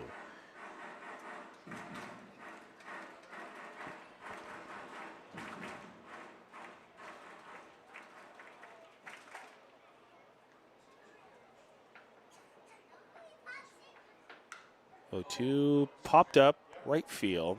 Adam Enyart going back a few steps and making the catch. And that's going to do it for the Rogues here in the 6th. We're tied at 2. So we head to the top of the 7th inning. You're listening to Crabs Baseball, ESPN 107.3 FM.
Welcome back to Medford, Oregon. Top of the 7th inning. We are tied at 2. A new pitcher on the mound for the Rogues is Lorenzo Liu. You will face top of the Crabs order, Alex Harrington, Mikey Pickett, and Jamie Mullen.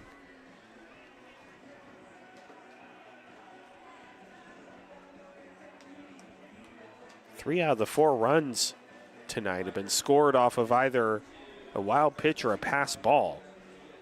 Crabs got one on a pass ball in the 4th, and the Rogues got 2 runs off of 1 wild pitch in the bottom of the 5th inning. RBI single from Adam Enyart was the first run of the game for the Crabs. That's where we stand, 2-2. Crabs trying to head back home with a win. You're 0-4 so far on this road trip.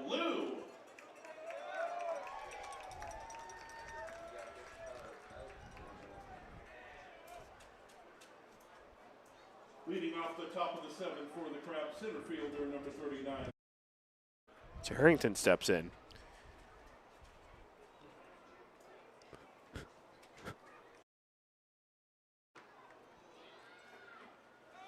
Harrington shows bunt, takes a strike, 0-1.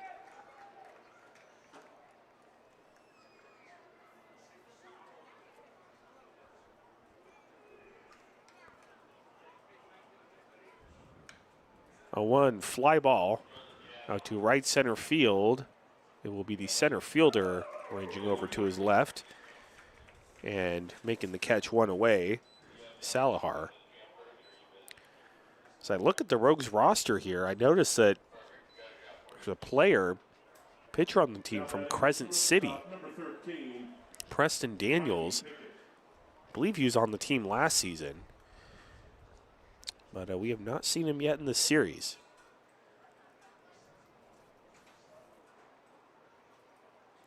Pitch to Mikey Pickett is fouled off to the right, and then a play 0-1.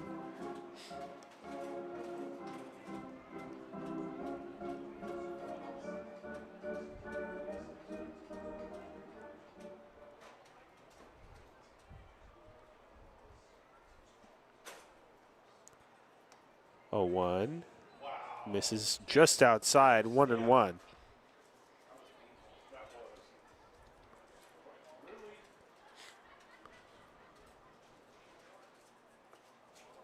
Low and outside, 2-1.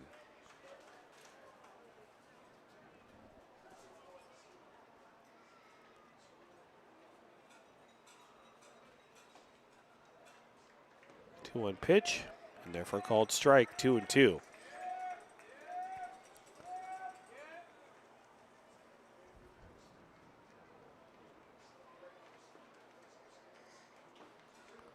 Two, swing and a miss, strike 3. 2 away. And that's going to bring in Jamie Mullen. Now batting the third baseman, number 20, Jamie Mullen. That was way longer than I remember it being. That's 5 on the night. 5 on the night, Beach.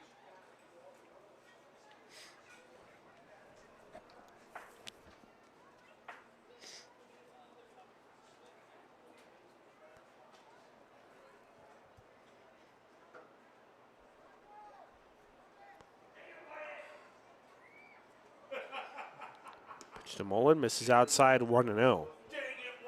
That was Jake. Jake is into that competition. Brady Fuson. Well, I figured I figured I had a very important question. I figured you 1-0, and therefore called strike, 1-1 to Jamie Mullen. okay. Back in Hot 1, when they had the long 18 in Visalia and Modesto. 1-1 pitch is popped up foul, not a play, off to the right. It's 1-2. What year was the big brawl? Oh, gee. No, I was having fun with a friend of mine talking about the big brawl in Visalia and Modesto. 1-2, called strike 3. Jamie Mullen does not like the call, but that's going to do it for the Crabs here at the top of the 7th. We're tied at 2, so we head to the bottom of the 7th inning. You're listening to Crabs Baseball, ESPN 107.3 FM.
Welcome back to the Rogue Valley. We are in the bottom of the 7th inning. For a free appetizer courtesy of Chadwick Sports Bar and Grill. And we are tied at 2 between the Crabs and the Rogues. Justin Dugan out for his 2nd inning of work. And he will face Daniel Bierman, followed by Quentin Olson and Anthony Thomas, 6, 7, 8. Leading off the bottom of the 7th. Great ball game so far. Last night, not so much, Daniel Berman. but great ball game tonight. That's what I'm going to find out. Jeff from Gray. Bierman steps in, Jeff from Gray. and it's in the dirt 1-0. Do we have Jackson Boone today?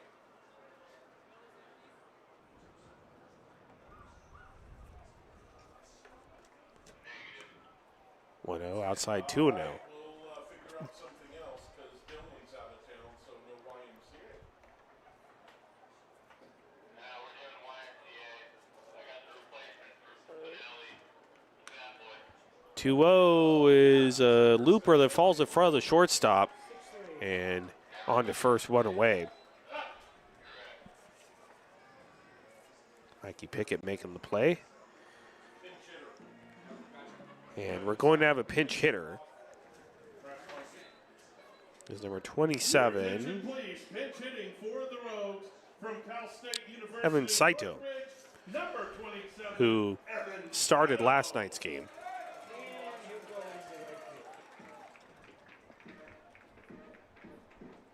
do you replace? He replaced Quentin Olson. 15, what's 15? Yeah, 27, right? And there for a called strike, 0-1. This will not be the last the Crabs will see of the Rogues. Hey, boss, good to see you. 0-1 shows bunt, takes a called strike, 0-2. Rogues will be up at down at Arcata on July 24th, 25th, and 26th. I had to explain to why you didn't really hate it. You just really 0-2 swung on and missed, strike 3, 2 away.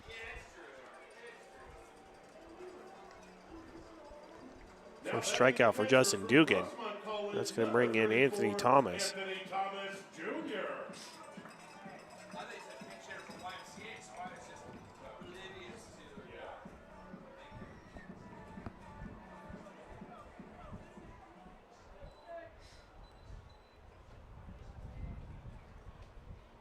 it. Stu Thomas, foul back to the screen, 0-1.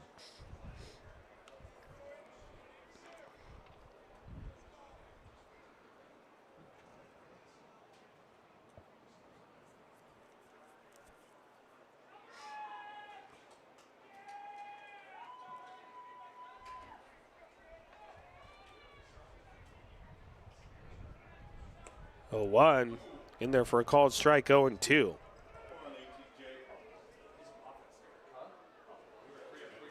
Well, I saw some fans behind home plate reacting to the Argentina-Switzerland World Cup game.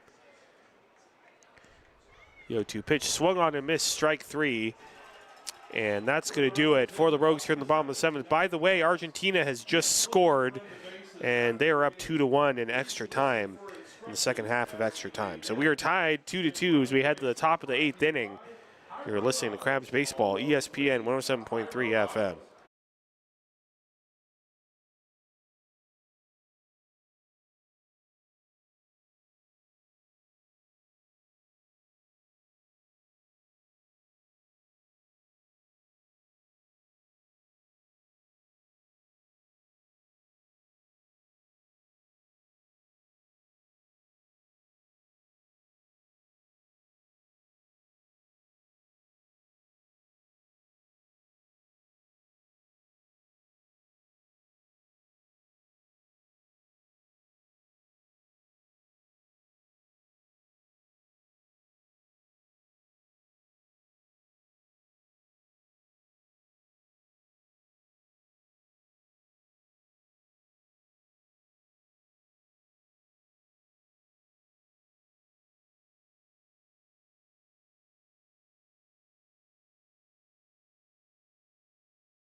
Welcome back to Medford, Oregon.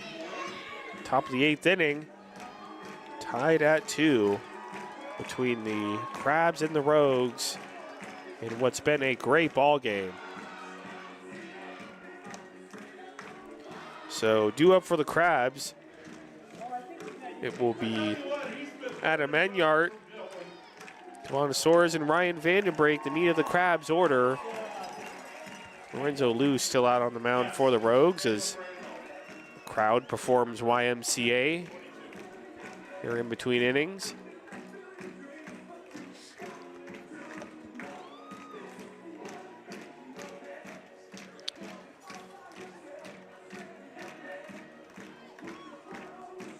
All right, while we have a moment, let's do another check around the Pacific Empire League. 2 other league games going on. The Healdsburg Prune Packers lead the Solano Mudcats 11-6. That game's in the bottom of the 7th in Healdsburg. And then top of the 4th inning in Lincoln, the West Coast Kings have a 4-3 lead over the Lincoln Potters at McBean Stadium. And West Coast Kings, that's who the Crabs will see next on Tuesday. Crabs will have tomorrow and Monday off after tonight's game ends. Adam Enyart steps in. And in there for a called strike, 0-1. Well, as I mentioned, the wildfire burning to the north of Gold Hill has impacted the air quality here in Medford. It's pretty smoky here and hazy. 0-1 in there for a called strike, 0-2, but it's produced a very red sky out in left field. Grady couldn't remember. By the way, the Grady he was talking to was the So awful that a wildfire is burning, but some pretty colors. 0-2, it's a little looper that's going to get down for a base hit. And a leadoff single for Adam Enyart. Yeah. Go ahead run standing at first. And that's going to bring in Kavanasaurus. now batting the designated hitter, number 10, Kavanasaurus. Yeah, but Modesto and Visalia fought against each other one night. Well, and it was major hockey style ball, not baseball brawl. It was serious guys rolling on the field, throwing, Pitch to Suarez up high, 1-0. Crabs trying to win their first game on this road trip and only their second road game all season. BG and I are both amazed by 2 of the liveliest guys on that team, the most outgoing, most dynamic, most energy. 1-0, check swing, pitch is taken up high. No check down to first, so he didn't go. 2-0 to Kavanasaurus. Both of those guys in real life were 5'8", boisterous, huge personalities in the clubhouse, and they don't come across that way in Moneyball at all. But like I said, 2-0 is a high fly ball down the left field line. Third baseman running after it. It will fall out of play off towards the left field party deck. 2-1. Here at Harry and David Field, down the left field line, have the party deck. And then right field has a little grassy berm, which is kind of like the left field area at the Arcata Ballpark. Lots of families and kids running around.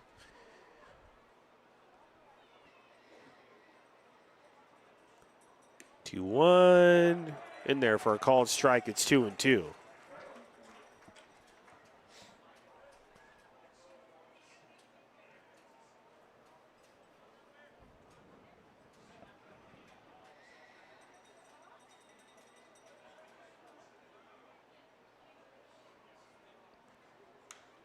Fly ball off to the right and out of play. Still 2-2 to Kavanasaurus. no, but there's a bunch of cars out there, and they just avoid them all on the bounces.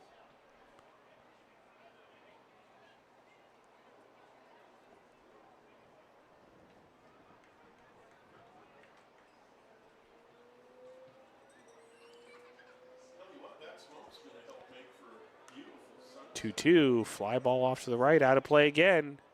Still 2-2 to Suarez. Yep, no reaction out of that guy this year at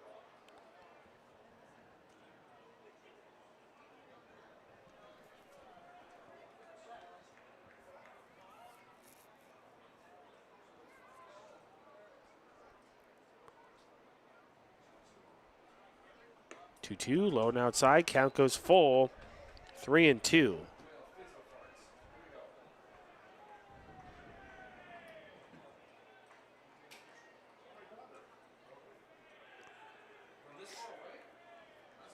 right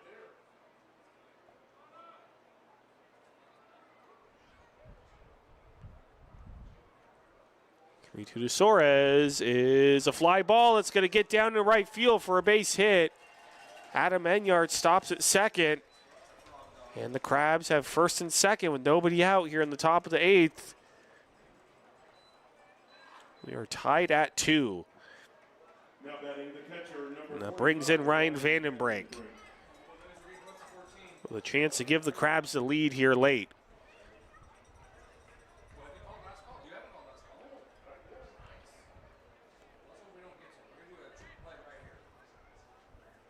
Jeff from Greg. Do you want to go close tabs and then last call, or just do last call and close? Vandenbrink shows butt and fouls it at the plate, 0-1. Got it. Let me know. Crabs are out hitting the Rogues 10-3. But we are tied at 2. Here in the top of the 8th inning. Crabs have first and second with nobody out.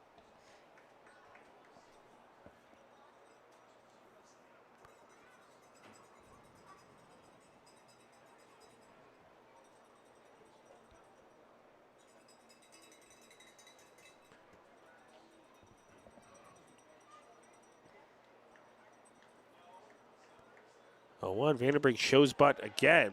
Takes it outside, 1-1.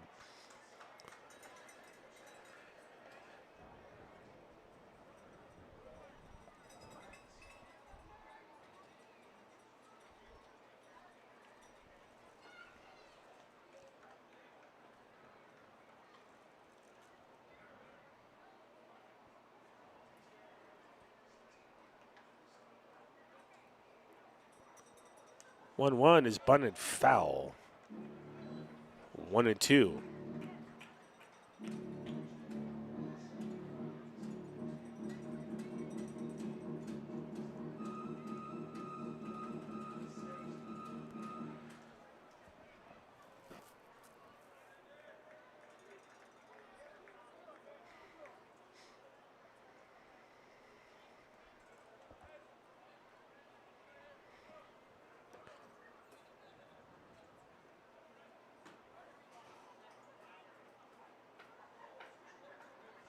One, two is popped up. Shallow center field. Shortstop going out there. Second baseman going out there. And it's going to be the second baseman for the Rogues, Bierman, to make the catch. One away.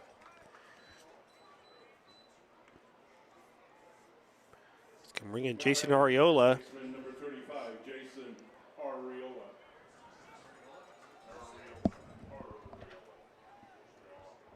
Another chance for the Crabs to cash in here and take the lead.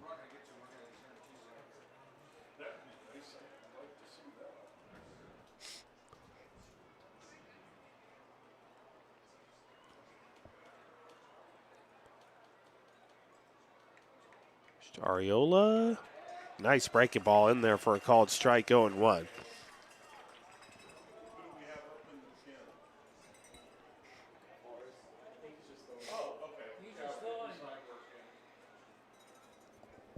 I just could tell somebody was pitching. I just couldn't tell, like, you know, number or anything. 0-1, a pop fly, shallow left field. And going back is the left fielder to make the catch, 2 away. So again, Crabs can't take advantage But they'll have one more chance here with Anane Wilson stepping in. First and second, 2 outs.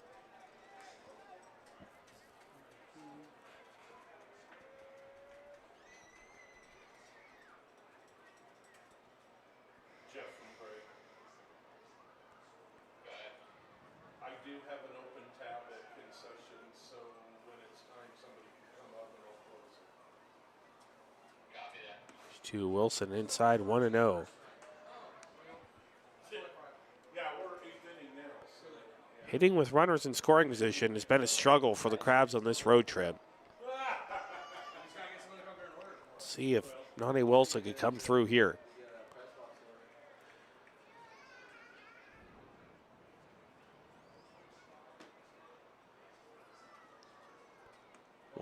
Dropped right down the middle for a called strike, 1-1.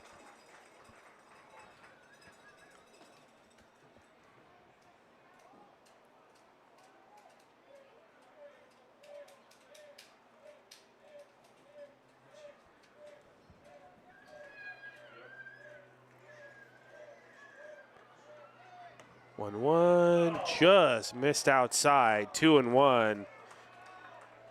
Crowd here in Medford not happy with the call.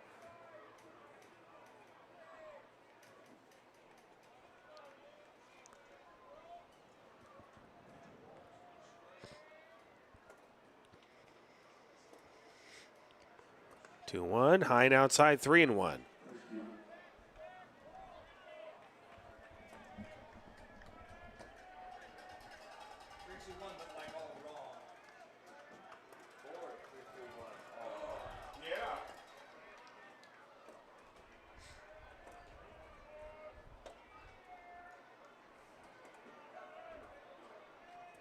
One pitch, fouled off to the left.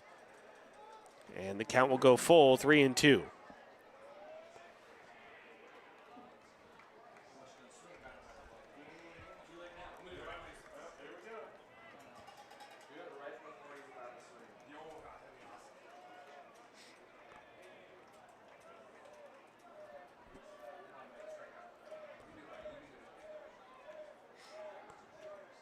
The 2 swung on and missed, strike 3, and that's going to do it for the Crabs here in the top of the 8th.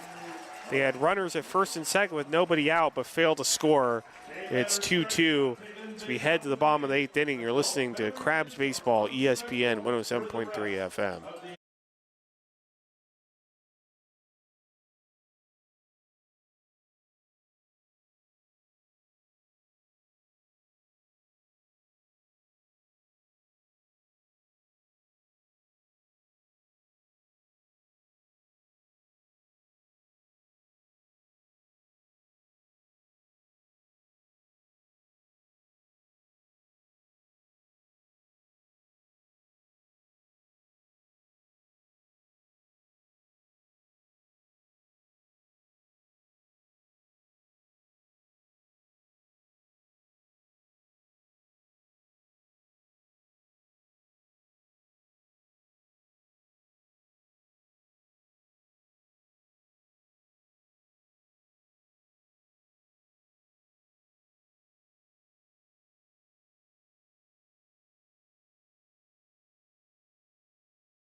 Welcome back to Medford, Oregon. We are in the bottom of the 8th inning.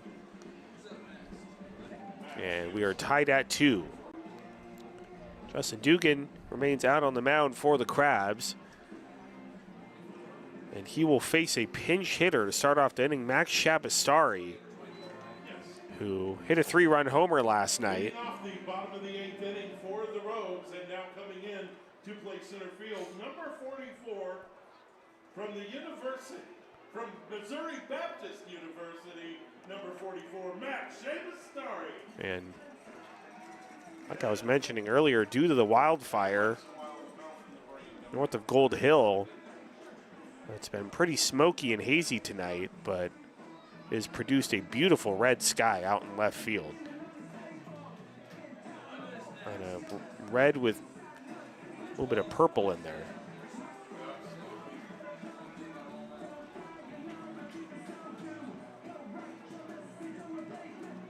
And here we go. Been a great ball game so far.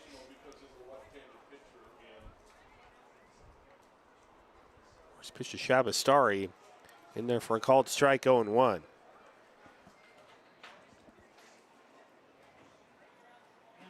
imagine Sabitzer is going to go to probably wide and Sale will move over. 0-1, low and outside, 1-1.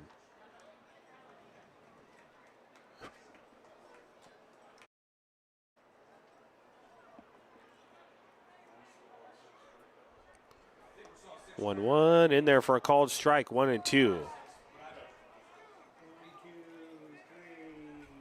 4, 7. 1-2 swung on and missed, strike 3, 1 away. Dugan with his third strikeout. Now batting the left fielder from Georgia Gwinnett College, number 11, Jonathan Walsh. By the way, World Cup update. Argentina added on another goal, so they win 3-1 against Switzerland in extra time. And after England won earlier today over Norway 2-1, also in extra time, the World Cup semifinals are set. Jonathan Walsh steps in, takes up high 1-0. Okay. It'll be France and Spain, semifinal number 1. England, Argentina, semifinal number 2. The 1-0 in there for a called strike, 1-1.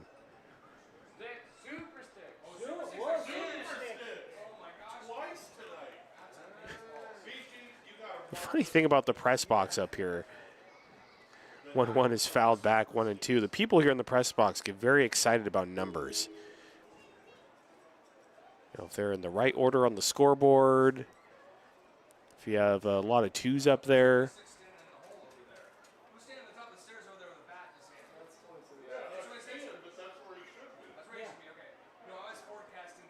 The 1-2 pitch is a little looper and diving, and did he make the catch? Enyart, yes he did, 2 away. What a play by Adam Enyart on a ball that was sinking on him. And dove out and was able to just get his glove under the ball and make the catch.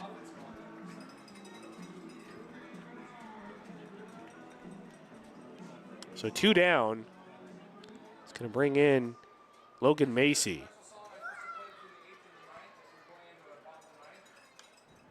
And pitch to Macy, fouled off to the right, out of play, 0-1.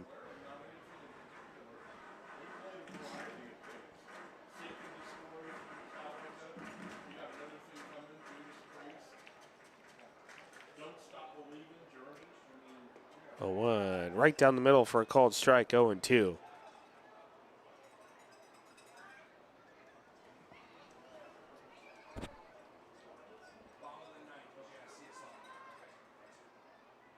Two fouled back. We'll do it again, 0-2.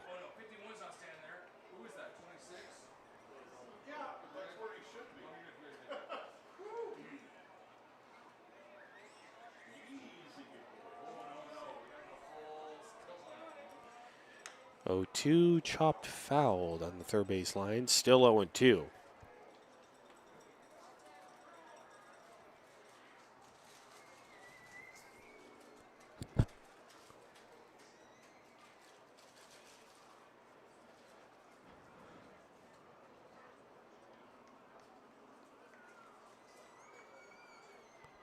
Oh, 2 just misses outside. And it's 1-2.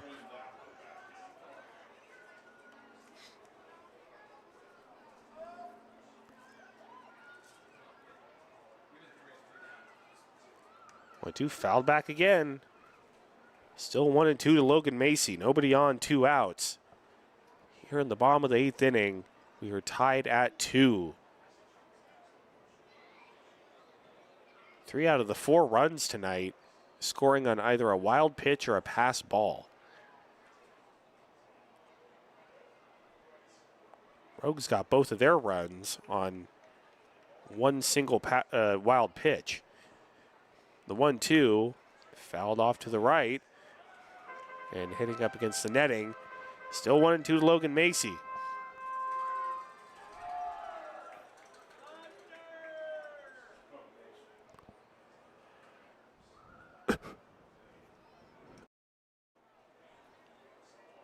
1-2.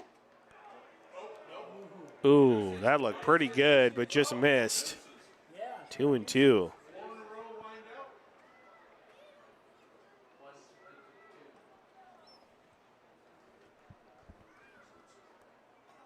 2-2, line drive, and Nani Wilson tries to catch it. It gets behind him. Macy, he's headed for second. They have to get to the ball on the warning track. Macy, he's headed for third, and he's going to stop there. And Logan Macy has a 2-out triple. Nane Wilson tried to make the diving catch out in left field. He missed it. That ball rolled all the way to the wall.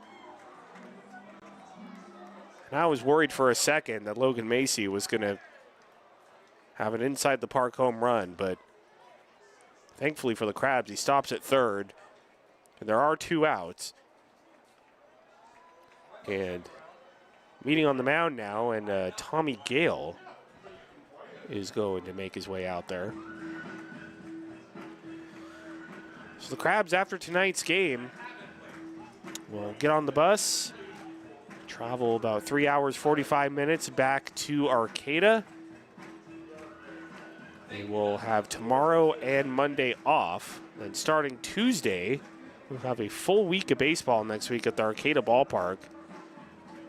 7 games in 6 days. Tuesday to Friday, the Crabs will face the West Coast Kings, including a doubleheader on Wednesday, then Saturday and Sunday. If you're going to pick any games to go to the rest of the season, you will want to be there next Saturday and Sunday against the Healdsburg Prune Packers. Big series there. Sanchez steps in, pitches way low and inside, almost got Sanchez 1-0.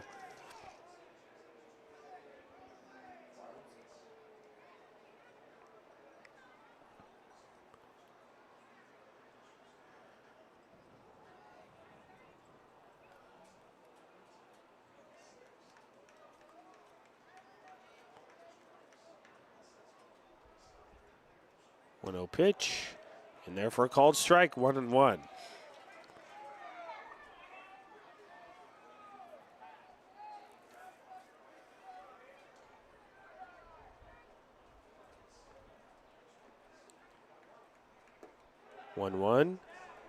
Misses inside, 2-1. Logan Macy was running about a quarter of the way down the line there on the pitch. Heads back to third. And the home plate umpire is talking to Matt Tomlin. Matt Tomlin, the Crabs pitching coach, is giving it right back to the home plate umpire. And Matt Tomlin is very close to getting thrown out, and I think he's been run. Matt Tomlin has been thrown out of this game. The home plate umpire started getting into it with Matt Tomlin, and he has been ejected. And Matt Tomlin is still giving it right back to the home plate umpire. I believe this is the first time that a Crabs coach has been ejected this season.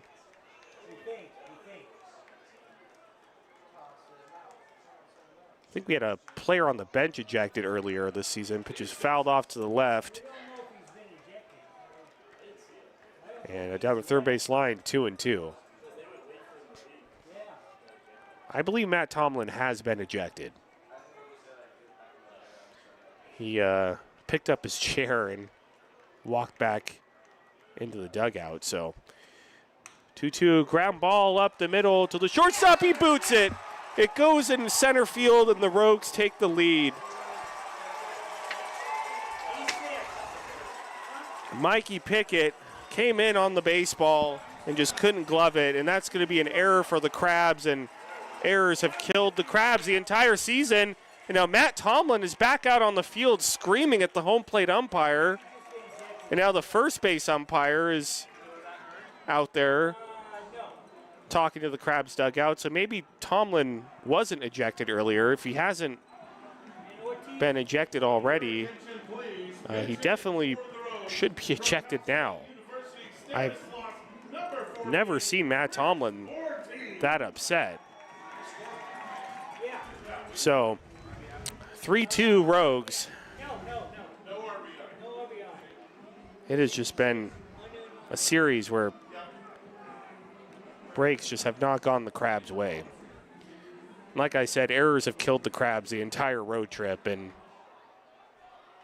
might end up leading to the Crabs going winless. Okay, so definitely confirmation here that Matt Tomlin's been ejected from the game. And up here in the press box before the game, actually, when they were talking about the umpires and who was at home plate, they started taking bets on how many people are going to be ejected. So maybe this home plate umpire just has a certain reputation here in Medford, as the pitch to Ethan Swenson is called a strike, 0-1. He's with the guy. He's with him now, too. 0-1 in there for a called strike, 0-2.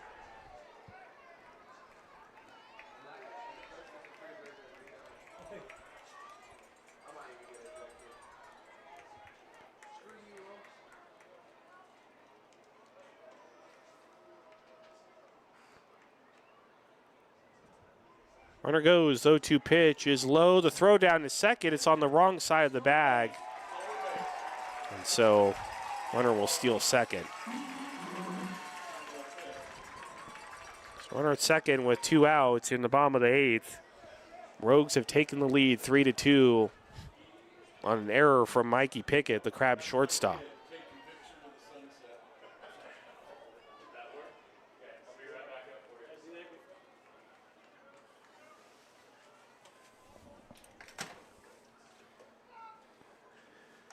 1-2 is a fly ball to right field. Right fielder Enyart going towards the line, makes the catch.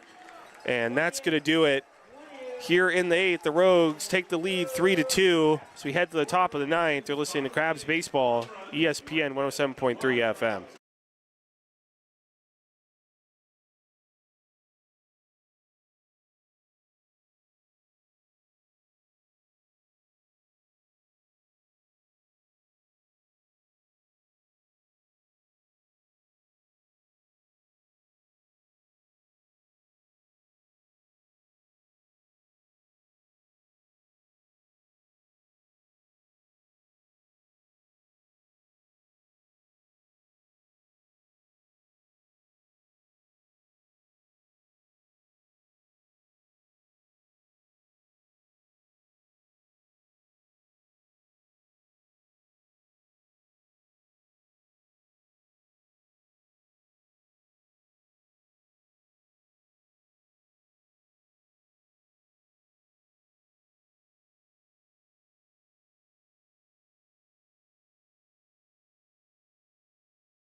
Welcome back. Top of the 9th inning. The Rogues have taken a 3-2 lead over the Crabs here in the top of the 9th. And last chance for the Crabs to avoid going winless on this road trip. One for 14 in scoring position and left 9 on, 6 in scoring position. So Colton Boardman will lead it off. And it's followed by Alex Harrington and Mikey Pickett. The second baseman, number 7, Colton Boardman.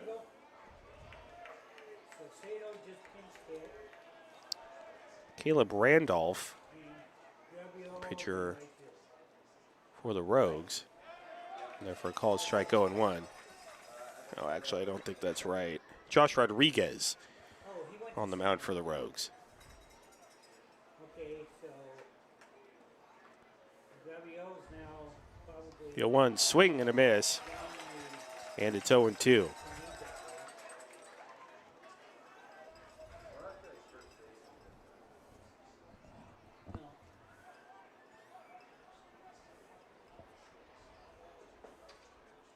Go-to pitch, just misses outside, 1-2.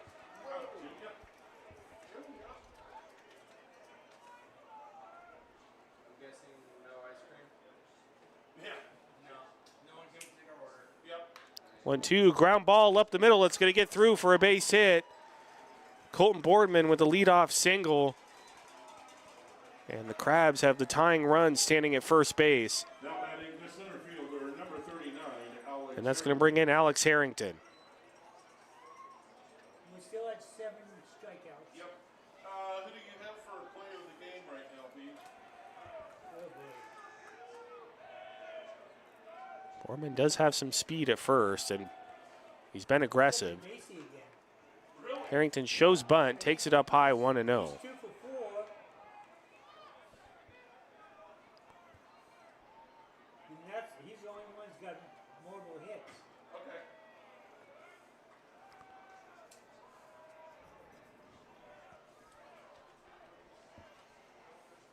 Shows bunt again and bunts it foul down the third base line, 1-1. And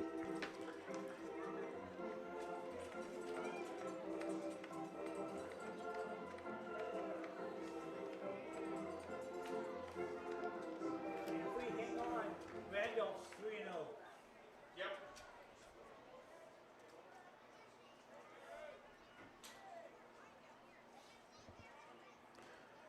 One. Just misses inside, 2-1.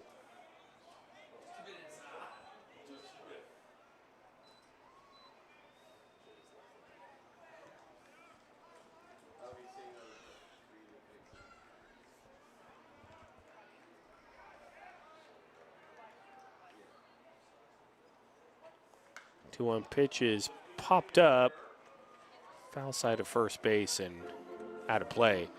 2-2.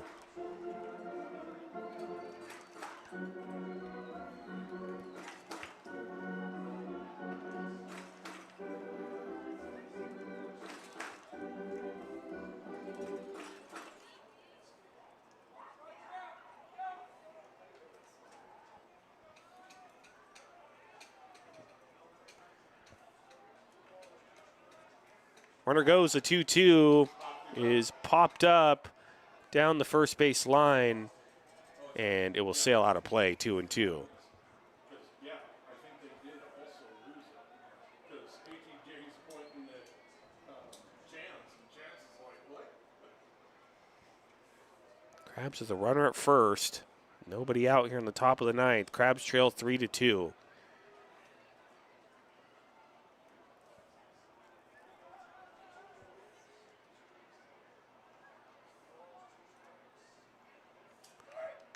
Two chopped foul down the third base line. Still 2-2 to Harrington, putting up a good at bat here.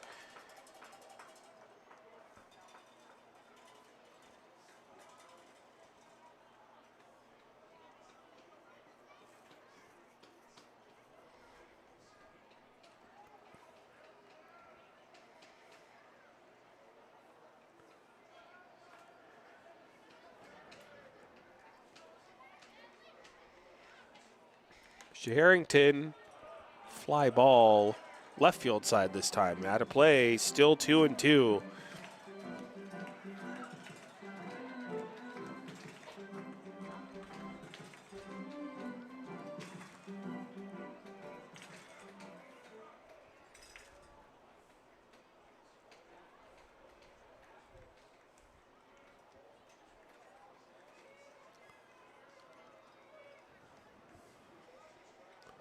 Two pitch, runner goes. It's a fly ball out to center field. The center fielder ranging over to his left, makes the catch, 1 away. Back to first goes Boardman. And that's going to bring in Mikey Pickett. Now batting the shortstop, number 13, Mikey Pickett. Well, Mikey Pickett made the error that gave the Rogues the lead. So it'd be great if he could come through here.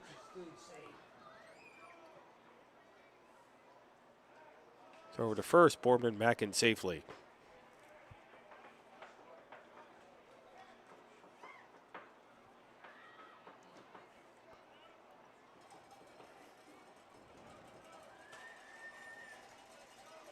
Runner goes, the pitch to Pickett is low and outside, the throw down to second, and Boardman is in second safely.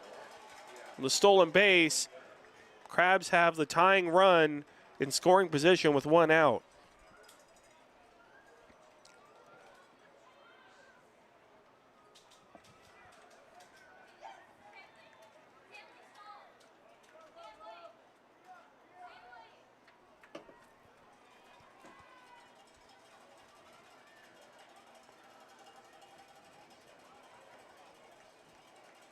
1-0, he's going for third. Pitches a called strike and safe. Boardman is into third with the stolen base.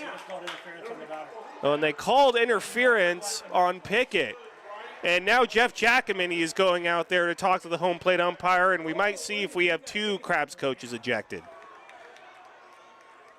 They have called interference on Mikey Pickett, so Boardman's going to have to go back to second, and Jeff Giacomini is incensed. We might have his first ejection as manager of the Crabs.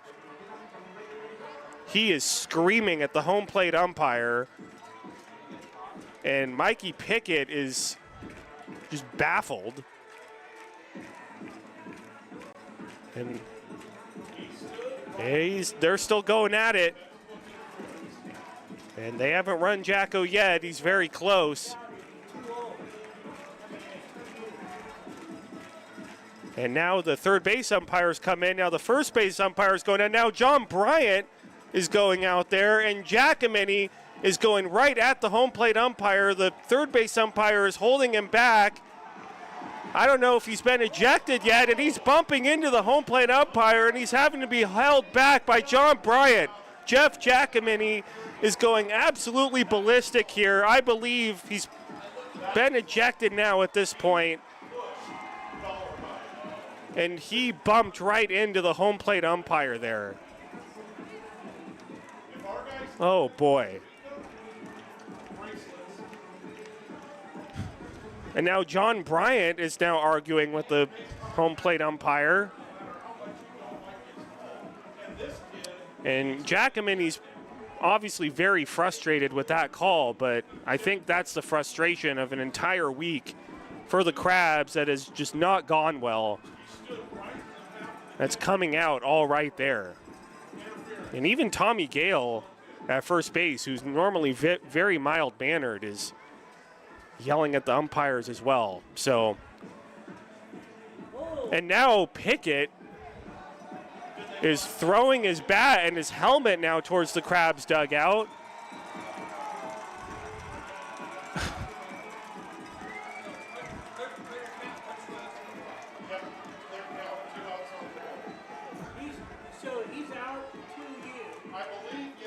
So they've called Pickett out. Now there are 2 outs and a runner at second. And the Crabs dugout is just, it's reached a fever pitch here. Now John Bryant going over and telling them all to settle down. So coming into tonight, no Crabs coaches had been ejected, and now all of a sudden Matt Tomlin and now Jeff Giacomini have been ejected from this game.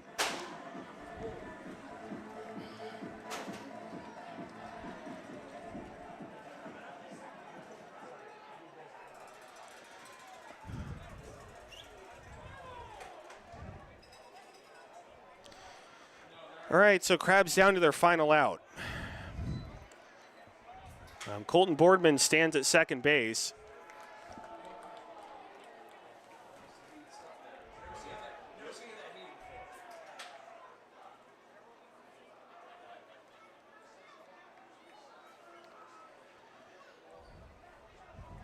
And pitch to Mullen is in the dirt, 1-0. Now batting the third baseman, number 20, Jamie Mullen. Last chance for the Crabs to try to tie it up.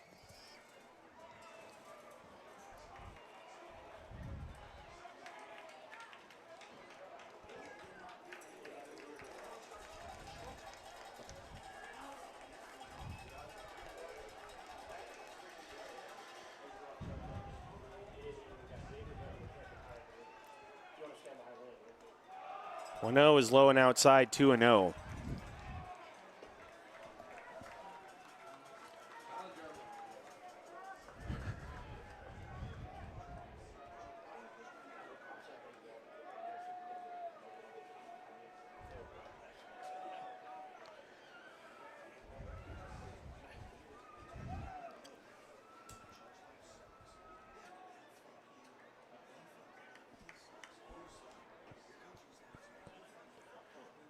2-0 right. Ooh, missed somewhere. Looked pretty good. It's 3-0.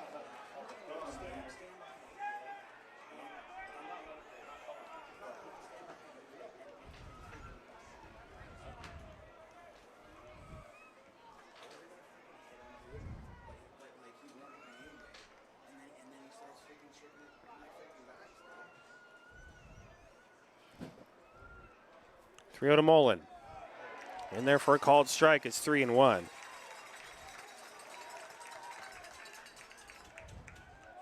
And now the home plate umpire is barking at the Crabs dugout again. And again, I mentioned this earlier, based on what I was hearing up here in the press box, it seemed like this home plate umpire had a reputation for ruffling feathers a bit. So take that for what it's worth, I guess.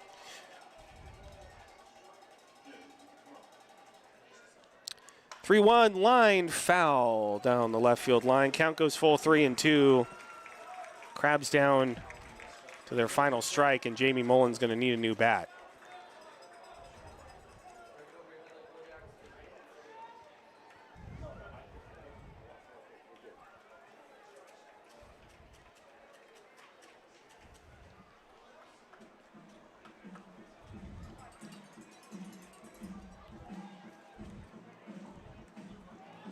Just a sequence of events where I think, like I said, the frustration of an entire very frustrating road trip has just exploded out of the Crabs dugout. But again, it's not over. Crabs have a runner at second with 2 outs. Jamie Mullen has a 3-2 count. Chance to tie it up.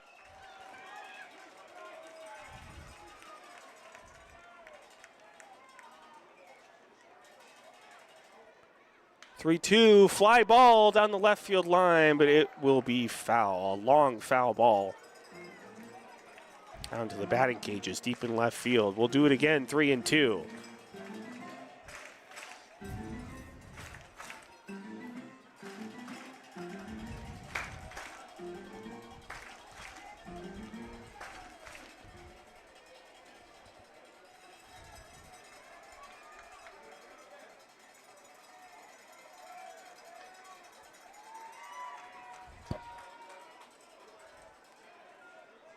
Three-two called, strike 3. That's the ball game.